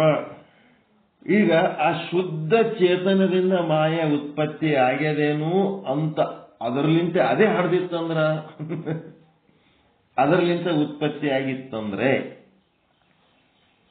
ಅದು ಅಸಂಭವ. ಯಾಕಂತಂದ್ರೆ ಅದು ಅಕ್ರಿಯಾದದ್ದು, ಅದು ನಿಷ್ಕ್ರಿಯ ಬ್ರಹ್ಮ, ಇನ್ಆಕ್ಟಿವ್ ಬ್ರಹ್ಮ. ಅದದು ಏನು ಕ್ರಿಯೆ, ಯಾವ ಕ್ರಿಯೆದೊಳಗೂ ಇಲ್ಲದು, ಏನು ಕ್ರಿಯೆ ಮಾಡಲ್ಲ.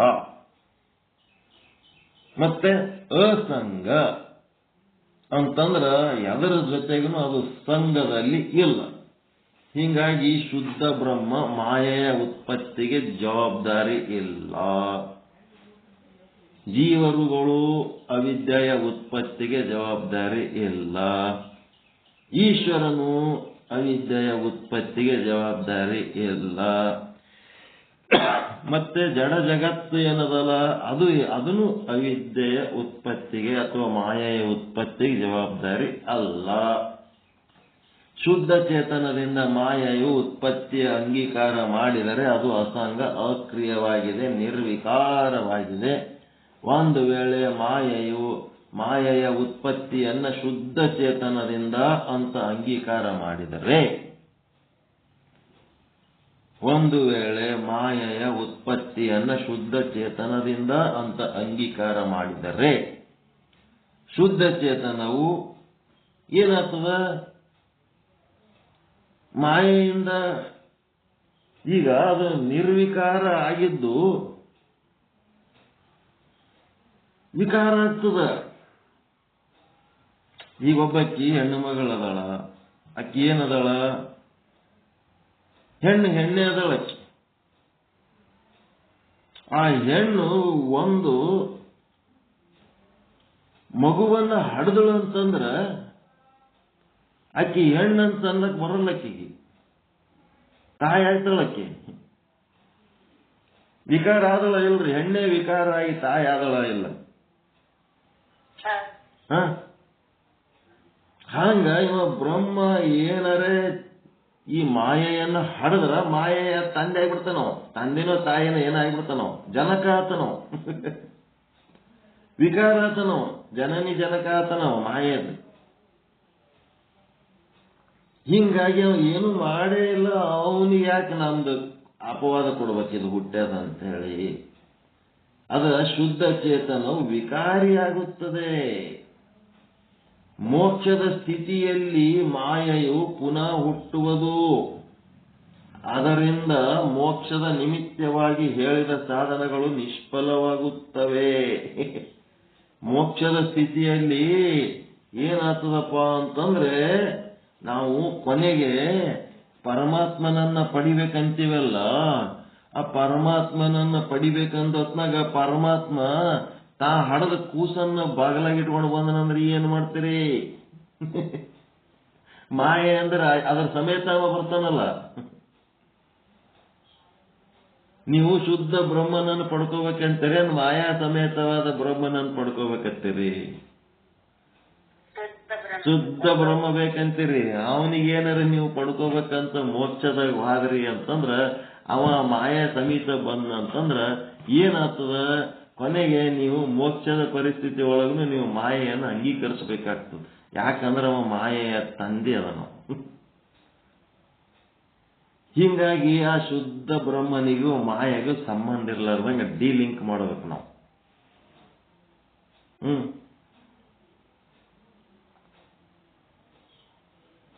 ಹೆಣತಿ ಬೇಕು ಅಂದ ಹೊತ್ನಾಗ ಯಾರಿಗ ಹುಟ್ಟಿದ ಕೂಸು ಬಾಗಿಲ ಗೊತ್ಕೊಂಡು ಬಂದಳ ಅಂತಂದ್ರೆ ಕರ್ಕೋತೀರ? ಮತ್ತೆ ಹಿಂಗೆ ಆಗ್ತದ. ಈಗ ನಾವು ಮೋಕ್ಷದೊಳಗೆ ಪರಮಾತ್ಮನನ್ನ ಪಡ್ಕೋಬೇಕಂದ ಹೊತ್ನಾಗ ಅವ ಒಂದು ಮಾಯೆಯನ್ನು ಹಿಡ್ಕೊಂಡು ಬಂದ. ಯಾಕಂದ್ರೆ ಅವ ಮಾಯೆಯನ್ನು ಹಡ್ದವನೇ ಇರ್ತಾನಂತ. ನಾವು ಮಾಯೆ ಶುದ್ಧ ಬ್ರಹ್ಮನಿಂದೆ ಹುಟ್ಟ್ಯದ ಅಂತಂದ್ರ ಏನಾಗ್ಬಿಡ್ತು? ಅಕ್ಕಿ ಒಂದು ಕೂಸಿನ ಬಾಗಿಲ ಗೊತ್ಕೊಂಡು ಬಂದಂಗ ಆಗ್ಬಿಡ್ತು.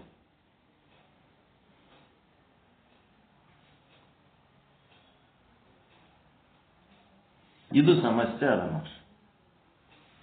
ಕೂಸು ಹೊತ್ಕೊಂಡು ಕೂತು ಕನ್ಯೆ ನೋಡ್ಲಕ್ ಯಾರ ಹೋತಾರನ್ರಿ? ಬ್ರಹ್ಮನೇ ಆ ಮಾಯೆಯನ್ನ ಹಡ್ದಾನ ಅಂತಂದ್ರ ಮತ್ತದು ಕೂಸು ಅಕ್ಕಿ ಸಂಗಟೆ ಇರ್ತದ. ಕನ್ಯೆ ನೋಡ್ಲಕ್ ಹೋದ ಹೊತ್ನಾಗ ಆಕಿ ಬಾಗ್ಲಾಗ ಒಂದು ಕೂಸಿತ್ತು ಅಂದ್ರೆ ನೋಡ್ತಿರೇನು?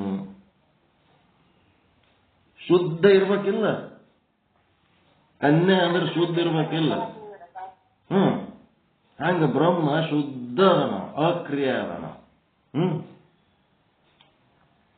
ಅದು ವಿಕಾರ ಇದ್ರೆ ನೋಡ್ಲಿಕ್ಕೆ ಆಗ್ತದೇನು? ಹಾಂಗದ ಇದು ಕತಿ. ಅದಕ್ಕೆ ಬ್ರಹ್ಮನಿಂದ ಮಾಯ ಹುಟ್ಟ್ಯದ ಅಂತಂದ್ರ ಕೂಸುಳ್ಳ ಕನ್ಯೆಯ ಜೊತೆಗೆ ಸಂಘ ಮಾಡ್ದಂಗ ಆಗ್ತದ ನೋಡ್ರಿ. ಅದು ಕೂಸಿನ ತೊಂಡೆ ಬರ್ತದ. ಅದಕ್ಕೆ ಅಲ್ಲಿ ಮಾಯೆಗೆ ಬ್ರಹ್ಮಗೆ ಸಂಬಂಧ ಇಲ್ಲ. ಅಸಂಗ ನಿಷ್ಕ್ರಿಯ ಮಾಡ್ಬೇಕ. ಅದಕ್ಕೆ ಇಲ್ಲೇನಾಯ್ತು? ಮಾಯೆ ಶುದ್ಧ ಬ್ರಹ್ಮನಿಗೆ ಹುಟ್ಟಿಲ್ಲ, ಜಗತ್ತಿಗೆ ಹುಟ್ಟಿಲ್ಲ, ಜೀವರುಗಳಿಗೆ ಹುಟ್ಟಿಲ್ಲ, ಈಶ್ವರನಿಗೆ ಹುಟ್ಟಿಲ್ಲ. ಇವತ್ತಿನ ಪಾಠದ ಒಂದು ತಾತ್ಪರ್ಯ. ಒಂದು ವೇಳೆ ಮಾಯೆಗೆ ಉತ್ಪತ್ತಿಯನ್ನ ಹೇಳಿದರೆ ಯಾವುದರಿಂದ ಉತ್ಪತ್ತಿಯಾಗಿದೆ? ಮಾಯೆ ಏನದ? ಉತ್ಪತ್ತಿ ರಹಿತ. ಇಲ್ಲೇನ್ ಸಿದ್ಧ ಮಾಡ್ಬೇಕನ್ನಾಗತ್ತಾರ? ಮಾಯೆ ಅನಾದಿಯಾಗಿದೆ, ಆದಿ ಇಲ್ಲ. ಮಾಯೆಗೆ ಆದಿ ಇಲ್ಲ, ಅನಾದಿ ಅಂತ ಸಿದ್ಧ ಮಾಡಬೇಕಾಗಿದೆ. ಆದಿ ಆದ ಅಂತಂದ್ರೆ ಎದರಿಂದ ಆದಿ ಆದ? ಈ ಜಗತ್ತಿನಾಗಿರವೇ 4 ತತ್ವಗಳು. ಒಂದು ಜೀವ, ಒಂದು ಜಗತ್ತು, ಒಂದು ಈಶ್ವರ, ಒಂದು ಶುದ್ಧ ಬ್ರಹ್ಮ. ಈ 4ರಾಗ ಯಾರಿಗಾರ ಹುಟ್ಟಿರ್ಬೇಕಲ್ಲದು ಆದಿ ಇತ್ತಂದ್ರ. ಈ 4ಕ್ಕೂ ಹುಟ್ಟಿಲ್ಲ ಅಂತಂದ್ರ ಹೆಂಗ? ಒಂದು ವೇಳೆ ಮಾಯೆಗೆ ಉತ್ಪತ್ತಿಯನ್ನು ಹೇಳಿದರೆ ಯಾವುದರಿಂದ ಉತ್ಪತ್ತಿಯಾಗಿದೆ ಎಂಬ ಪ್ರಶ್ನೆ ಎದುರಾಗುತ್ತದೆ. ಒಂದು ಮಗು ಇದೆ ಅಂದ್ರೆ ಅದರ ತಾಯಿ ತಂದೆ ಯಾರು ಅಂತ ಪ್ರಶ್ನೆ ಉಂಟಾಗುವಂತೆ. ಒಂದಲ್ಲಿ ಕೂಸದ ಅಂದ ಕೂಡಲೇ ಅದರ ತಾಯಿ ಯಾರು, ಅದರ ತಂದೆ ಯಾರು?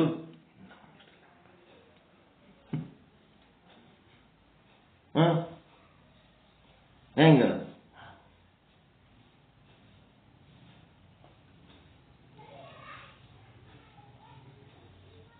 ಬರ್ತದಲ್ರಿ ಪ್ರಶ್ನೆ.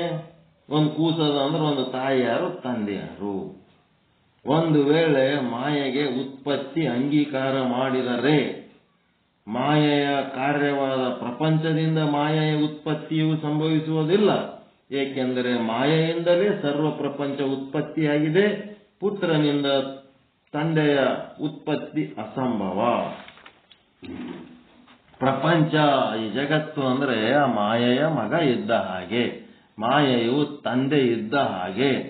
ಜಗದ್ರೂಪ ಪುತ್ರನಿಂದ ಮಾಯಾರೂಪ ಮಾತೆ ಅಥವಾ ಪಿತೃವಿನ ಉತ್ಪತ್ತಿ ಅಸಂಭವ. ಅಂದ ಮೇಲೆ ಚೇತನದಿಂದಲೇ ಮಾಯ ಉತ್ಪತ್ತಿ ಅಂಗೀಕಾರ ಮಾಡಿದರೆ, ಚೇತನ ಅಂತ ಎದಕ್ಕಂತಾರ ಅಂದ್ರೆ ಜೀವ ಮತ್ತು ಈಶ್ವರ ತತ್ವಗಳಿಗೆ ಚೇತನ ಅಂತಾರ. ಅದರೊಳಗ ಶುದ್ಧ ಬ್ರಹ್ಮನು ಅದ, ಜಡವಸ್ತು ಮಿಕ್ಸ್ ಇದ್ದದಕ್ಕೆ ಇದಕ್ಕೆ ಚೇತನ ಅಂತಾರೆ, ಆಕ್ಟಿವ್ ಬ್ರಹ್ಮನ್. ಅದಕ್ಕೆ ಜೀವ ಭಾವ ಮತ್ತು ಈಶ್ವರ ಭಾವ ಏನದ, ಇವು ಮಾಯೆಯ ಕಾರ್ಯಗಳದವ. ಎಲ್ಲಿಯವರೆಗೆ ಮಾಯೆ ಸಿದ್ಧವಾಗುವುದಿಲ್ಲವೋ ಅಲ್ಲಿಯವರೆಗೆ ಜೀವ ಈಶ್ವರರ ಸ್ವರೂಪ ಸಿದ್ಧವಾಗುವುದೇ ಇಲ್ಲ. ಮಾಯನೇ ಇಲ್ಲ ಅಂತಂದ್ಮೇಲೆ ಅಲ್ಲಿ ಜೀವನೂ ಇಲ್ಲ, ಈಶ್ವರನೂ ಇಲ್ಲ. ಮಾಯೆಯಿಂದಲೇ ಜೀವ, ಮಾಯೆಯಿಂದಲೇ ಈಶ್ವರ. ಇವರಿಬ್ಬರ ಉತ್ಪತ್ತಿಗೆ ಮಾಯೆಯೇ ಕಾರಣ. ಜೀವ, ಜಗತ್ತು, ಈಶ್ವರ ಇವೆಲ್ಲನೂ ಉತ್ಪತ್ತಿಗೆ ಮಾಯನೇ ಕಾರಣವಾಗಿರುತ್ತದೆ. ಆದ್ದರಿಂದ ಜೀವಚೇತನದಿಂದಾಗಲಿ ಈಶ್ವರ ಚೇತನದಿಂದಾಗಲಿ ಮಾಯೆಯ ಉತ್ಪತ್ತಿ ಹೇಳುವುದು ಅಸಂಭವ. ಆದರೆ ಶುದ್ಧ ಚೇತನದಿಂದ ಉತ್ಪತ್ತಿ ಹೇಳಿದರೆ ಅದು ಅಸಂಗವಾಗಿದೆ, ಅಕ್ರಿಯವಾಗಿದೆ, ನಿರ್ವಿಕಾರಿಯಾಗಿದೆ. ಶುದ್ಧ ಚೇತನದಿಂದ ಮಾಯೆಯ ಉತ್ಪತ್ತಿಯನ್ನು ಅಂಗೀಕಾರ ಮಾಡಿದರೆ ಚೇತನವನ್ನ ವಿಕಾರಿ ಅಂತ ಹೇಳಿದ ಹಾಗೆ ಆಗುತ್ತದೆ.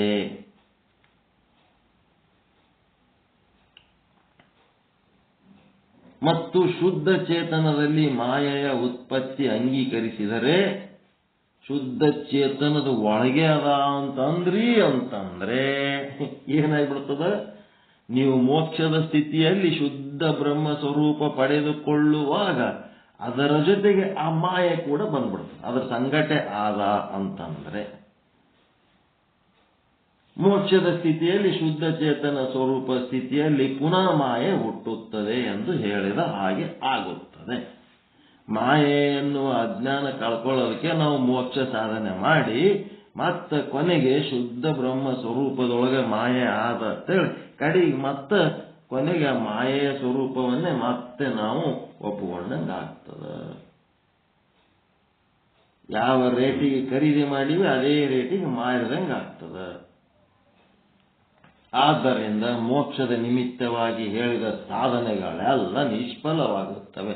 ಯಾವ ಮಾಯೆಯಿಂದ ಮುಕ್ತ ಆಗಬೇಕಂತೀರಿ ಅದೇ ಮಾಯೆ ಮತ್ತೆ ಲಾಸ್ಟಿಗೆ ಶುದ್ಧ ಬ್ರಹ್ಮ ಸ್ವರೂಪದ ಜೊತೆಗೆ ನಿಮ್ಮೊಳಗೆ ಪ್ರವೇಶ ಆಯಿತು ಅಂತಂದ್ರೆ ಮಾಡಿದ ಸಾಧನೆಗಳು ನಿರ್ಮಲ ಚಿತ್ತ, ನಿಶ್ಚಲ ಚಿತ್ತ, ನಿಷ್ಕಾಮ ಕರ್ಮ ಉಪಾಸನೆಗಳು, ವಿವೇಕ, ವೈರಾಗ್ಯ, ಮತ್ತೇನದು ಸಮಾಧಿ, ಷಟ್ ಸಂಪತ್ತಿ, ಮುಮುಕ್ಷತ್ವ, ಶ್ರವಣ ಮನನ ನಿಧಿಧ್ಯಾಸನ, ತತ್ ಪದದ ಸಂಶೋಧನ, ಕಾಮ ಪದದ ಸಂಶೋಧನ ಎಲ್ಲ ಮಾಡಿ ಲಾಸ್ಟಿಗೆ ಶುದ್ಧ ಬ್ರಹ್ಮನನ್ನ ಪಡ್ಕೋಬೇಕು, ಆ ಸ್ವರೂಪ ಪಡ್ಕೋಬೇಕನ್ನ ಶುದ್ಧ ಬ್ರಹ್ಮನ ಒಳಗೇ ಆ ಮಾಯೆ ಇರ್ತದ ಅಂದ್ರೆ ಆ ಮಾಯೆಯನ್ನು ಪಡ್ಕೊಳ್ಳೋಂಥ ಪರಿಸ್ಥಿತಿ ಬಂದ್ಬಿಡ್ತು. ಹೀಗೆ ಮಾಡಿದ ಮೇಲೆ ಏನಾಯ್ತಪ್ಪ?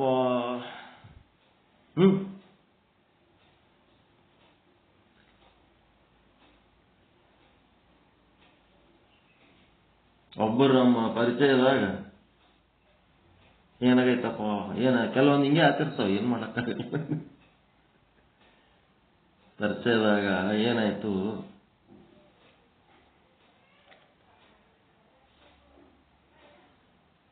ಗಂಡ ಹೆಂಡತಿ ದವಾಖಾನಿಗೆ ಹೋಗ್ಯಾರ ಏನೋ ತೋರಿಸ್ಕೊಳಕ, ಅದು ಸುಮ್ ಕುಂದ್ರಲಾರ್ದ ಇಲ್ಲಿ ಅಬಾರ್ಷನ್ ಮಾಡ್ತಾರೆ ನೋಡ್ರಿ, ಇಲ್ಲಿ ಅಬಾರ್ಷನ್ ಮಾಡ್ತಾರೆ. ಆಕೆ ಹೆಣ್ಮಗಳ ಅವನ ತಲೆ ಕೆಡಿಸ್ಕೊಂಡು ಇದು ಅಬಾರ್ಷನ್ ಬಗ್ಗೆ ಈ ದವಾಖಾನ್ಯಾಗ ವಾರ್ಡಿನ ಬಗ್ಗೆ ನಾಲೆಜ್ ಅದ ಅಂತಂದ್ರೆ ಈಕಿಗೆ ಯಾವಾಗ ಅಬಾರ್ಷನ್ ಆಗ್ಯದ ಅಂತ ತಿಳ್ಕೊಂಡು ಅದನ್ನೆಲ್ಲ ಹಿಸ್ಟ್ರಿ ತೆಗಿಸ್ಬಿಟ್ರೆ ಆಕಿದೊಂದು ಅಲ್ಲಿ ಅಬಾರ್ಷನ್ ಆಗಿರ್ತದೆ.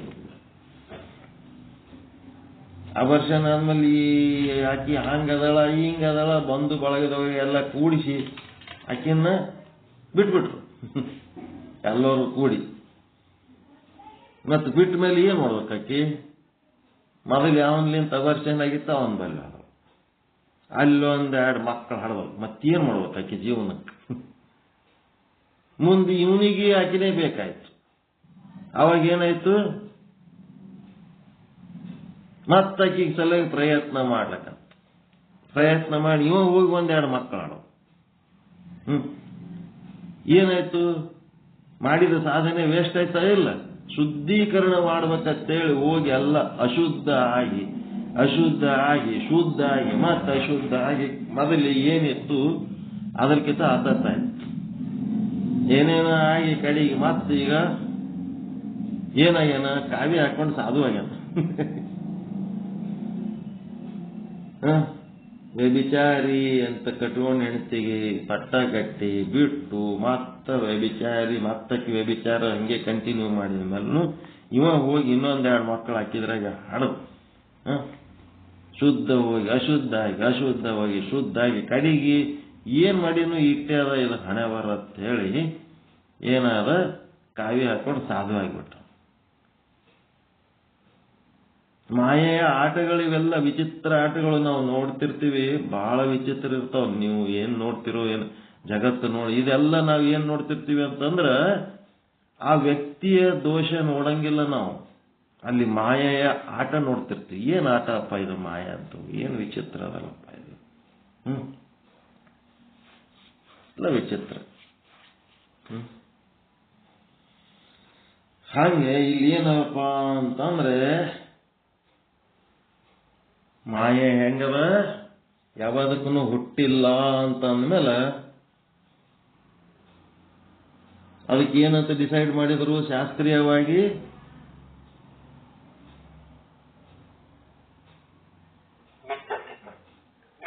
ಉತ್ಪತ್ತಿ ರಹಿತ ಅನಾದಿ.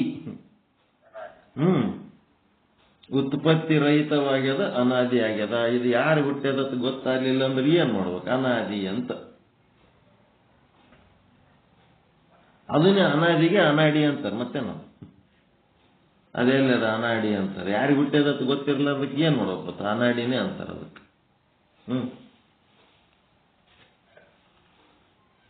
ಮತ್ತದು ಹೆಂಗದ? ಮಾಯೆ ಏಕವಾಗಿದೆ. ಒಟ್ಟ ಮಾಯೆಯ ಬಗ್ಗೆ ಈಗ ಪ್ರಾಸಂಗಿಕವಾಗಿ ಏನ್ ಮಾಡ್ಲಕತ್ತಾರ, ಪ್ರತಿಪಾದನೆ ಮಾಡ್ಲಕತ್ತಾರಲ್ಲ, 4 ನಿರ್ಣಯಗಳ ತಗೊಂಡಾರ. 1ನೇ ನಿರ್ಣಯ ಏನು? ಉತ್ಪತ್ತಿ ರಹಿತ ಅಂತ ಹೇಳ್ಬೇಕಾದ್ರೆ ಈ 4ರಿಂದ ಉತ್ಪತ್ತಿ ಆಗಬೇಕಿತ್ತು. ಒಂದು ಶುದ್ಧ ಬ್ರಹ್ಮನಿಂದ ಉತ್ಪತ್ತಿ ಆಗಬೇಕಿತ್ತು, ಅದನ್ನು ಸುಳ್ಳ. ಜೀವನಿಂದ ಆಗಬೇಕಿತ್ತು, ಅದನ್ನು ಸುಳ್ಳ. ಈಶ್ವರನಿಂದ ಆಗಬೇಕಿತ್ತು, ಅದನ್ನು ಸುಳ್ಳ. ಜಗತ್ತಿನಿಂದ ಆಗಬೇಕಿತ್ತು, ಅದನ್ನು ಸುಳ್ಳ. ಇವತ್ತಿನ ಪಾಠ ಚೆನ್ನಾಗಿ ಮೇಲೆ ಕೇಳಿ ಏನಾರ ಡೌಟ್ ಇದ್ರೆ ಸ್ವಚ್ಛ ಅದ್ರ ಬಗ್ಗೆ ಡೌಟ್ ಬಂದದನ್ನ ಸೀದಾ ನನ್ನ ಬಳಿ ಕೇಳಬಾರ್ದು. ನಿಮ್ಮೊಳಗೆ ಆಲೋಚನೆ ಮಾಡ್ಬೇಕು. ನಿಮ್ಮೊಳಗೊಂದು ಮೇಧಾಶಕ್ತಿ ಅದ, ಆಲೋಚನೆ ಮಾಡುವಂತ ಶಕ್ತಿ ಅದ. ಒಳಗೆ ಆಲೋಚನೆ ಮಾಡಿ ಮಾಡಿ ಮಾಡಿ ಏನು ತಿಳಿಲಾರದಂಗ ಆದ ನಮ್ಮಲ್ಲಿ ಬರ್ಬೇಕು.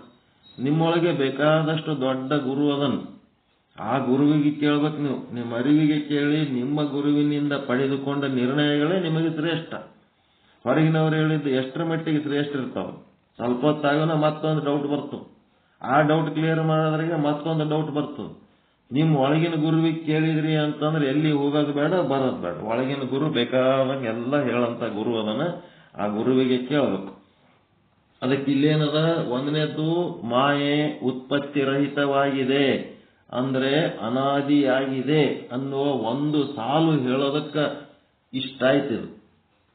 ಇನ್ನು 2ನೇದ್ದೇನದ? ಮಾಯೆ ಏಕವಾಗಿದೆ. ಮಾಯೆ ಏಕವಾಗಿದೆ, ಬೇರೆ ಬೇರೆ ಇಲ್ಲ.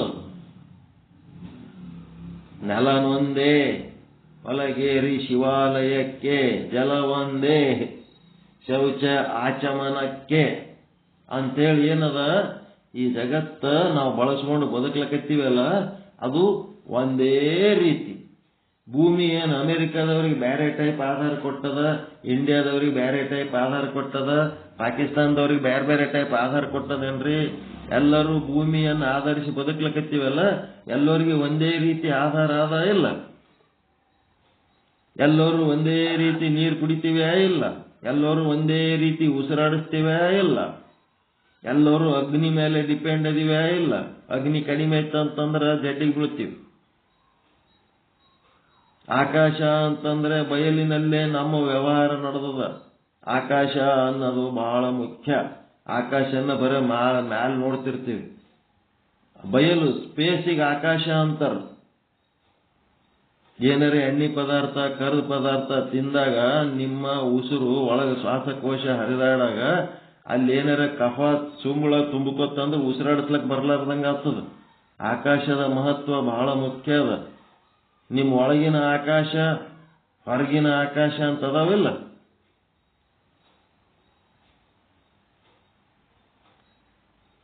ಒಳಗಿನ ಆಕಾಶ ಸ್ವಚ್ಛ ಇದ್ರೆ ಉಸಿರಾಡಿಸ್ಲಕ್ ಬರ್ತದ. ಒಳಗಿನ ಆಕಾಶ ಸರಿಗಿರ್ಲಿಲ್ಲ ಅಂತಂದ್ರೆ ಉಸಿರಾಟ ನಿಂದಿರ್ತದ. ಒಳಗಿನ ಆಕಾಶ ಸರಿಗಿರ್ಲಿಲ್ಲ ಅಂತಂದ್ರೆ ರಕ್ತ ಪರಿಚಲನ ನಿಲ್ಲುತ್ತದೆ.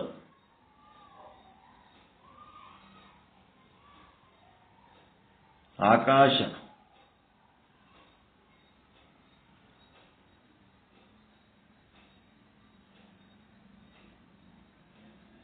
ಆಕಾಶ ಅಂದ್ರೆ ಬಯಲು. ಉಸಿರಾಡಿಸ್ಲಕ್ಕ ಒಳಗಿನ ಆಕಾಶ ಬಂದಾಯ್ತು ಉಸಿರಾಡಿಸ್ತೀರಿ, ಹಂಗ ರಕ್ತ ಪರಿಚಲನೆ ಹೆಂಗ್ ಮಾಡ್ಕೋಬೇಕು? ಹೀಗಾಗಿ ಪಂಚಮಹಾಭೂತಗಳಿಂದ ನಡೆದೋದಿಲ್ರಿ ನಮ್ಮ ಜೀವನ. ಎಲ್ಲ ಜಗತ್ತಿನಾಗಿರುವ 84 ಲಕ್ಷ ಜೀವರಾಶಿಗಳೆಲ್ಲ ಪಂಚಮಹಾಭೂತಗಳಿಂದಲೇ ಬದುಕಲಿಕತ್ತಾವಿಲ್ಲ. ಏಕವಾಗಿದೆ. ಏನಾರ ವ್ಯತ್ಯಾಸ ಅದ ಏನಾದ್ರಾಗ? ಸೂರ್ಯನ ಬಿಸಿಲಿನಾಗ ಏನ್ ಬೇರೆ ಬೇರೆ ಟೈಪ್ ಬಿಸಿಲು ಕೊಡ್ತಾನೇನು? ಎಲ್ಲರಿಗೆ ಒಂದೇ ತರ ಬಿಸಿಲು ಕೊಡ್ತಾನ ಇಲ್ಲ. ಏಕವಾಗಿದೆ, ಉತ್ಪತ್ತಿ ರಹಿತವಾಗಿದೆ. ಮತ್ತೇನದ? ಅದು ಅನಾದಿ ಉತ್ಪತ್ತಿ ರಹಿತ ಆದ ಅಂತಂದ್ರ ಅದು ಅನಂತವಾಗಿಲ್ಲ. ಯಾವಾಗ ಬ್ರಹ್ಮಜ್ಞಾನ ಬರ್ತದ ಅವಾಗ ಅದು ಇಲ್ಲದಂಗ ಆಗ್ತದ. ಅಜ್ಞಾನ ಹೋಗ್ಬಿಡ್ತದೆ. ಜ್ಞಾನದ ಬಲದಿಂದ ಅಜ್ಞಾನದ ಕೇಡು ನೋಡಯ್ಯ. ಸತ್ಯದ ಬಲದಿಂದ ಅಸತ್ಯದ ಕೇಡು ನೋಡಯ್ಯ. ನಾ ಸುಳ್ಳು ಹೇಳಕ್ ಬಿಡ್ತೀನಿ ಅಂದ್ರೆ ಹೆಂಗ್ ಬಿಡ್ತೀರಿ? ಸತ್ಯ ಹೇಳ್ಕೊತಿದ್ರೆ ಅಸತ್ಯ ತಾನೇ ಹೋಗ್ತದೆ.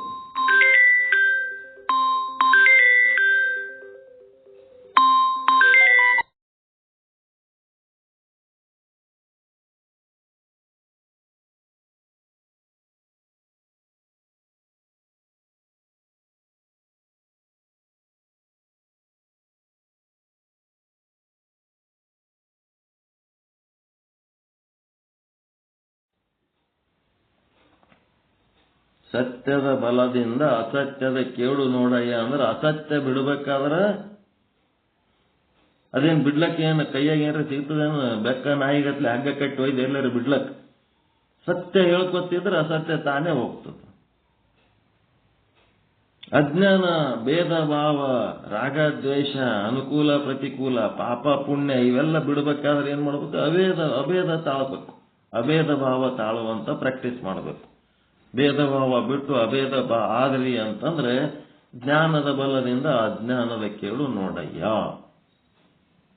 ಜ್ಯೋತಿಯ ಬಲದಿಂದ ತಮಂದದ ಕೇಡು ನೋಡಯ್ಯ. ಕತ್ತಲೆಯನ್ನ ಒಯ್ದು ಏನು ಬುಟ್ಟಾಗಿ ತುಂಬಿ ಚೆಲ್ಲಲಕ್ ಬರ್ತದೇನು? ದೀಪ ಹಚ್ಚಿ ಬೆಳಕು ಮಾಡ್ಕೊಂಡ್ರೆ ಕತ್ತಲು ತಾನೇ ಹೋಗ್ತದ. ಹಂಗ ಇಲ್ಲಿ ಏನದಪ್ಪ ಅಂತಂದ್ರೆ ಅದು ಶಾಂತ ಅದ, ಅನಂತ ಇಲ್ಲ, ಅಂತ್ಯ ಉಳ್ಳದ್ದದ. ಮತ್ತೇನದ? ಅದು ಬ್ರಹ್ಮಜ್ಞಾನದಿಂದ ಬಾಧೆಗೊಳ್ಳುವುದರಿಂದ ಶಾಂತವಾಗಿದೆ. ಮತ್ತೆ ಹೆಂಗದಪ್ಪ ಅಂದ್ರೆ ಅದು ಸತ್ ಮತ್ತು ಅಸತ್ತುಗಳಿಗೆ ವಿಲಕ್ಷಣವಾಗಿದೆ. ಸತ್ ಅಂದ್ರೆ ಅದು ಎಲ್ಲಾ ಕಾಲದಲ್ಲಿ ಎಲ್ಲಾ ದೇಶಗಳಲ್ಲಿ ಹೆಂಗಿರ್ಬೇಕದು? ನಿರ್ವಿಕಾರಿಯಾಗಿರ್ಬೇಕು. ಇದು ಎಲ್ಲಾ ಕಾಲಗಳಲ್ಲಿ ಎಲ್ಲಾ ದೇಶಗಳಲ್ಲಿ ಯದ ಅಂದರೂ ಸಹಿತ ಇದು ವಿಕಾರಿ ಅದ, ಇದು ವಿಕಾರಿ ಅದ. ಇದು ಮತ್ತೆ ಹೆಂಗದ? ಅಸತ್ ಅಂತಂದ್ರ ಇಲ್ಲದ್ದು ಅಂತೇಳಿ ಬಂಜೆಯ ಮಗನ ಹಾಗೆ ಇಲ್ಲದ್ದದ ಏನೋ ಇಲ್ಲ. ಅದ ಹೆಂಗದ? ಅಸತ್ ಅಂತೇಳಿ ಇಲ್ಲದಂತ ಹೇಳಕ್ ಬರಲ್ಲ, ಸತ್ ಅಂತೇಳಿ ನಿರ್ವಿಕಾರಿಯಾಗಿ ಅದ ಅಂತ ಹೇಳಕ್ಕೂ ಬರಲ್ಲ. ಅದು ವಿಕಾರಿ ಆಗ್ಯದ. ಮತ್ತ ಎಲ್ಲ ದುಃಖ, ಚಿಂತೆ, ಭಯ, ಸುಖದ ಭ್ರಮೆ ಏನೆಲ್ಲ ಉಂಟು ಮಾಡ್ತದಲ್ಲ. ಹೀಗಾಗಿ ಅದಕ್ಕೆ ಸತ್ತು ಮತ್ತು ಅಸತ್ತುಗಳಿಗೆ ವಿಲಕ್ಷಣವಾಗಿದೆ. ಬ್ರಹ್ಮಜ್ಞಾನದಿಂದ ಬಾಧೆಗೊಳ್ಳುತ್ತಾ ಶಾಂತವಾಗಿದೆ ಮತ್ತು ಏಕವಾಗಿದೆ ಮತ್ತು ಉತ್ಪತ್ತಿ ರಹಿತವಾಗಿದೆ. ಯಾವುದು ಮೂರು ಕಾಲದಲ್ಲಿ ಬಾಧವಾಗುವುದಿಲ್ಲವೋ ಅದು ಸತ್ತಾಗಿದೆ. ಅಂತ ಸತ್ವರೂಪವಾದದ್ದು ಚೇತನವಿರುತ್ತದೆ. ಮಾಯೆ ಹಂಗಿಲ್ಲ. ಮಾಯೆಯು ಜ್ಞಾನದಿಂದ ಬಾಧೆ ಹೊಂದುತ್ತದೆ. ಆದ್ದರಿಂದ ಸತ್ತಿಗಿಂತಲೂ ವಿಲಕ್ಷಣವಾಗಿರುತ್ತದೆ. ಬ್ರಹ್ಮಜ್ಞಾನ ಉಂಟಾಗುತ್ತಿದ್ದಂತೆಯೇ ಇಲ್ಲದಂತಾಗುತ್ತದೆ. ಆದ್ದರಿಂದ ಸತ್ತಂತ ಹೇಳಲಿಕ್ಕೆ ಬರಲ್ಲ.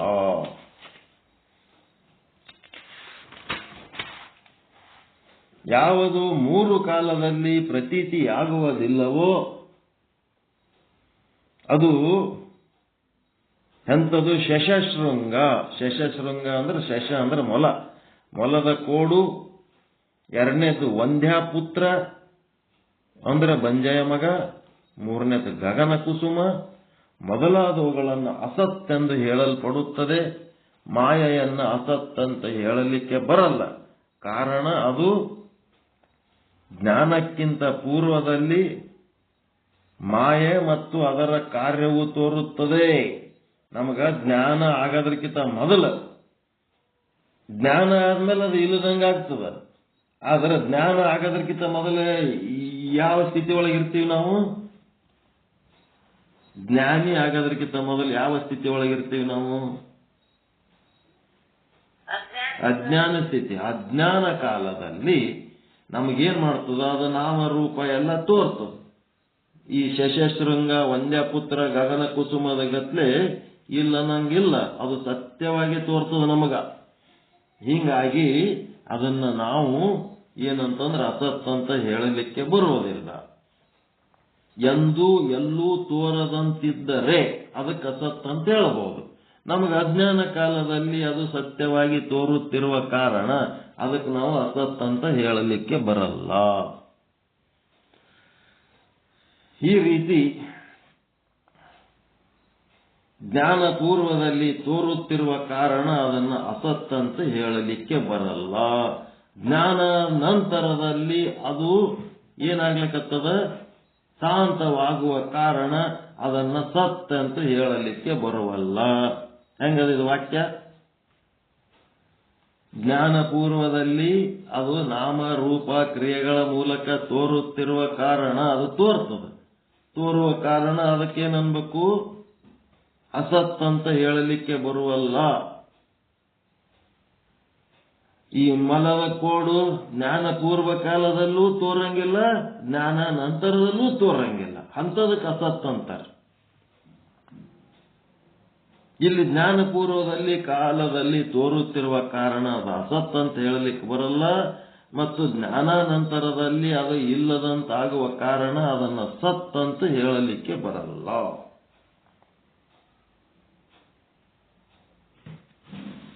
ಬ್ರಹ್ಮಜ್ಞಾನದಿಂದ ಬಾಧಿಸಿಕೊಳ್ಳುವುದರಿಂದ ಸತ್ ಅಂತ ಹೇಳಲಿಕ್ಕೆ ಬರಲ್ಲ. ಬ್ರಹ್ಮಜ್ಞಾನ ಪೂರ್ವದಲ್ಲಿ ತೋರುತ್ತಿರುವ ಕಾರಣ ಅಸತ್ ಅಂತ ಹೇಳಲಿಕ್ಕೆ ಬರಲ್ಲ. ಸದಸದ್ವಿಲಕ್ಷಣವಾಗಿದೆ. ಹೇಗೆಂದರೆ ಮಾಯೆಯು ಮೂರು ಅವಸ್ಥೆಗಳಲ್ಲಿ ಗೋಚರವಾಗುತ್ತದೆ. ಜಾಗ್ರ, ಸ್ವಪ್ನ, ಸುಷುಪ್ತಿಗಳಲ್ಲಿ ಅದು ಗೋಚರವಾಗುತ್ತದೆ. ಏನು ಮೂರು ಅವಸ್ಥೆ ಒಳಗೆ ಅದು ಹೆಂಗೆ ಗೋಚರ ಆಗ್ತದ, ಏನಾಗ್ತದ? ಮತ್ತೆ ಕತೆ ದೊಡ್ಡದದ. ಆ ಕತೆ ಮತ್ತೆ ನಾಳೆ ಹೇಳೋಣ. ಮಾಯೆಯ ವರ್ಣನೆ ಚಂದದಲ್ರಿ? ಮಸ್ತದ ಇವತ್ತು ಆನಂದ. ಬ್ರಹ್ಮನ ವರ್ಣನೆ ಬೇಸರ ಬರ್ತದೆ, ಮಾಯಾ ವರ್ಣನೆ ಮಸ್ತ್ ಅನ್ನಿಸ್ತದೆ, ಖುಷಿ ಕೊಡ್ತದೆ. ಸದ್ರೂಪ ಚಿದ್ರೂಪ ಹೇಳಕತ್ರ ತಲೆಯೆಲ್ಲ ಉರಿತದ. ಇವೆಲ್ಲ ಹೇಳ್ಕೊತ ಹೋದ್ರೆ ಮಸ್ತ್ ಇರ್ತದ. ಏನ್ರಿ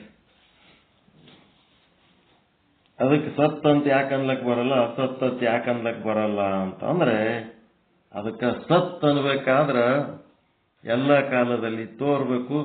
ಆದ್ರೆ ಬ್ರಹ್ಮಜ್ಞಾನ ಆಯ್ತು ಅಂದ್ರೆ ಮಾಯ ಇಲ್ಲದಂಗ ಆಗ್ತದ. ಅದಕ್ಕೆ ಸತ್ ಅನ್ಲಕ್ ಬರಲ್ಲ. ಮತ್ತೆ ಅಸತ್ ಅಂದ್ರೆ ಅದು ಎಲ್ಲ ಕಾಲದಲ್ಲಿ ತೋರದಂತಿರ್ಬೇಕು. ಆದ್ರೆ ಇದು ಜ್ಞಾನಪೂರ್ವ ಕಾಲದಲ್ಲಿ, ಅಜ್ಞಾನ ಕಾಲದಲ್ಲಿ ಇದು ತೋರಿ ನಮಗ್ ಭಯ, ದುಃಖ, ಚಿಂತೆ, ಸುಖದ ಭ್ರಮೆ ಇತ್ಯಾದಿ ಉಂಟು ಮಾಡುವ ಕಾರಣ ಅದಕ್ಕೆ ನಾವು ಅಸತ್ ಅನ್ಲಿಕ್ಕೂ ಬರಲ್ಲ ಅಂತ ಹೇಳಿ ಇದು ತೋರ್ತದಂತಂದ್ರ ಎಲ್ಲಿ ತೋರ್ತದ ಮಾಯ, ಎಲ್ಲಿ ತೋರ್ತದ, ಬರೀ ತೋರ್ತದಂದ್ರೆ ಎಲ್ಲಿ ತೋರ್ತದ, ಹೆಂಗ್ ತೋರ್ತದ, ಮಾಯ ದರ್ಶನ ಹೆಂಗ್ ಮಾಡ್ಕೋತೀವಿ ಅನ್ನೋದ್ರ ಬಗ್ಗೆ ಮತ್ತೆ ಜಾಗ್ರದಲ್ಲಿ ಹಂಗ, ಸ್ವಪ್ನದಲ್ಲಿ ಹಂಗ, ಸುಷುಪ್ತಿಯಲ್ಲಿ ಹಂಗ ಅಮ್ಮನ ದರ್ಶನ ಮಾಡ್ಕೊಳ್ಳೋದಕ್ಕೆ ನಾಳೆಗೆ ಮಾಡಿಕೊಡ್ತಾರೆ, ಮಾಯೆಯ ದರ್ಶನ ಮಾಡಿಸಿಕೊಡ್ತಾರೆ. ನೀವು ಎಲ್ಲರಿಗೂ ಒಳಿತಾಗಲಿ, ಎಲ್ಲರಿಗೂ ಶುಭವಾಗಲಿ, ಪರಮಾನಂದ ಪ್ರಾಪ್ತಿ ಭವ, ಸರ್ವ ದುಃಖ ನಿವೃತ್ತಿ ಭವ, ಇಷ್ಟಾರ್ಥ ಸಿದ್ಧಿರಸ್ತು, ಯಶಸ್ವಿ ಭವ, ಯಶಸ್ವಿ ಭವ. ಜೈ ಶುದ್ಧ ಬ್ರಹ್ಮ, ಜೈ ಜೈ ಶುದ್ಧ ಬ್ರಹ್ಮ. ಓಂ ಶಾಂತಿ ಶಾಂತಿ ಶಾಂತಿ. ಶರಣು ಶರಣಾರ್ಥಿ. ಏನು ಡೌಟ್ಸ್ ಏನಾರ ಇದ್ರೆ ಕೇಳಬಹುದು. ನಮ್ಮ ಕಾಡಪ್ಪ ಗುರುಗಳ ಡೌಟ್, ಪ್ರತಿಬಿಂಬ ಉಂಟಾಗಬೇಕು ಅಂದ್ರೆ ಮಾಯೆಯಲ್ಲಿ ಸತ್ವಗುಣ ಇದ್ದಾಗ ಮಾತ್ರ ಪ್ರತಿಬಿಂಬ ಉಂಟಾಗ್ತದೆ. ರಜೋಗುಣ ತಮೋಗುಣ ಉಂಟಾದಾಗ ಅಲ್ಲಿ ಪ್ರತಿಬಿಂಬ ಎಲ್ಲಿ ಉಂಟಾಗ್ತದ ಅಂತ ಅವ್ರದ್ದೊಂದು ಡೌಟ್ ಅದ. ಅದಕ್ಕೆ ಪ್ರಶ್ನೆ ಉತ್ತರ ಮುಂದೆ ನಿಶ್ಚಲ್ ದಾಸರು ಹೆಂಗ್ ಕೊಡ್ತಾರ, ಏನ್ ಕೊಡ್ತಾರ ಅಧ್ಯಯನ ಮಾಡ್ಕೊತ ಹೋದಾಗ ಅದು ಡೌಟ್ ತಾನೇ ಕ್ಲಿಯರ್ ಆಗ್ತದೆ. ಎಲ್ಲ ಬರ್ತದ, ಅದೇನೇನು ವಿಷಯ ಅದ ಬರ್ತದೆ. ಇಲ್ಲ ತಮ್ಮೊಳಗೆ ತಾವೇ ಚಿಂತನೆ ಮಾಡಿದ್ರು ಅದು ತಿಳಿತು. ನೋಡೋಣ. ಇಲ್ಲಿ ಬಿಂಬ ಪ್ರತಿಬಿಂಬ ಅಂತಂದ್ರೆ ನಾವೇನ್ ತಿಳ್ಕೊಂಡಿವಿ, ಬಿಂಬ ಪ್ರತಿಬಿಂಬ ಅಂದ್ರೆ ಏನ್ ತಿಳ್ಕೊಂಡಿವಿ ಅಂತಂದ್ರೆ,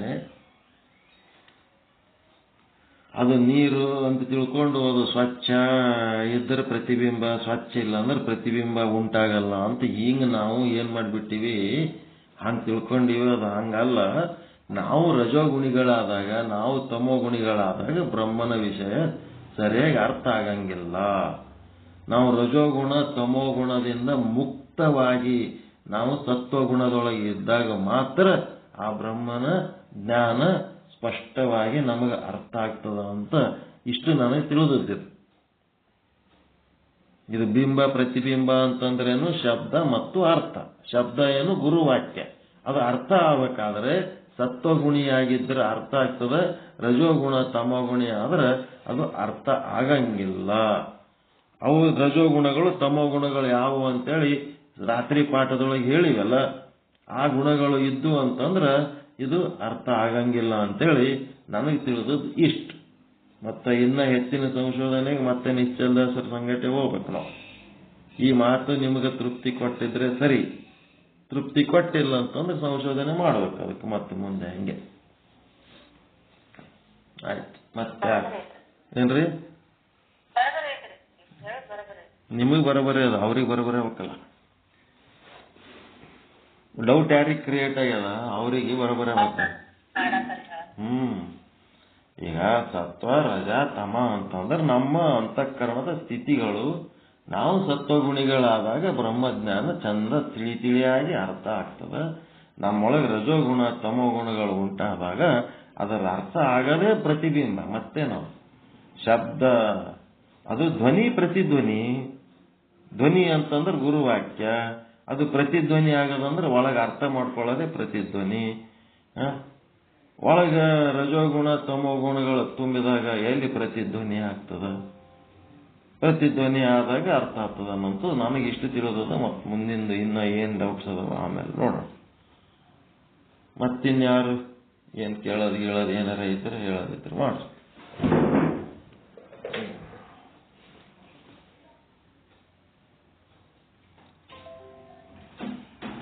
ಏನು ಇಲ್ಲ ಅಂದ್ರೆ ಮುಕ್ತಾಯ.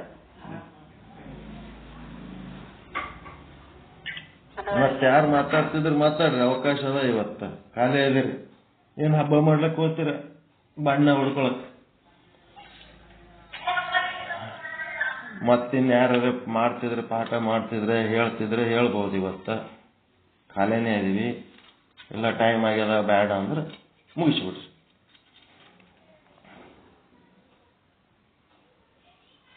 ನಮ್ಮ ಪಾಠ ಮಾಡಿದ ಕೂಡ್ಲೇನೆ ಇದ್ರ ಬಗ್ಗೆ ಒಂದೆರಡು ಶಬ್ದ ಅಭಿಪ್ರಾಯ ಸಹಿತ ಹೇಳಷ್ಟು ಹೃದಯವಂತಿಕೆ ಇಲ್ಲ ನಿಮ್ಮಲ್ಲಿ.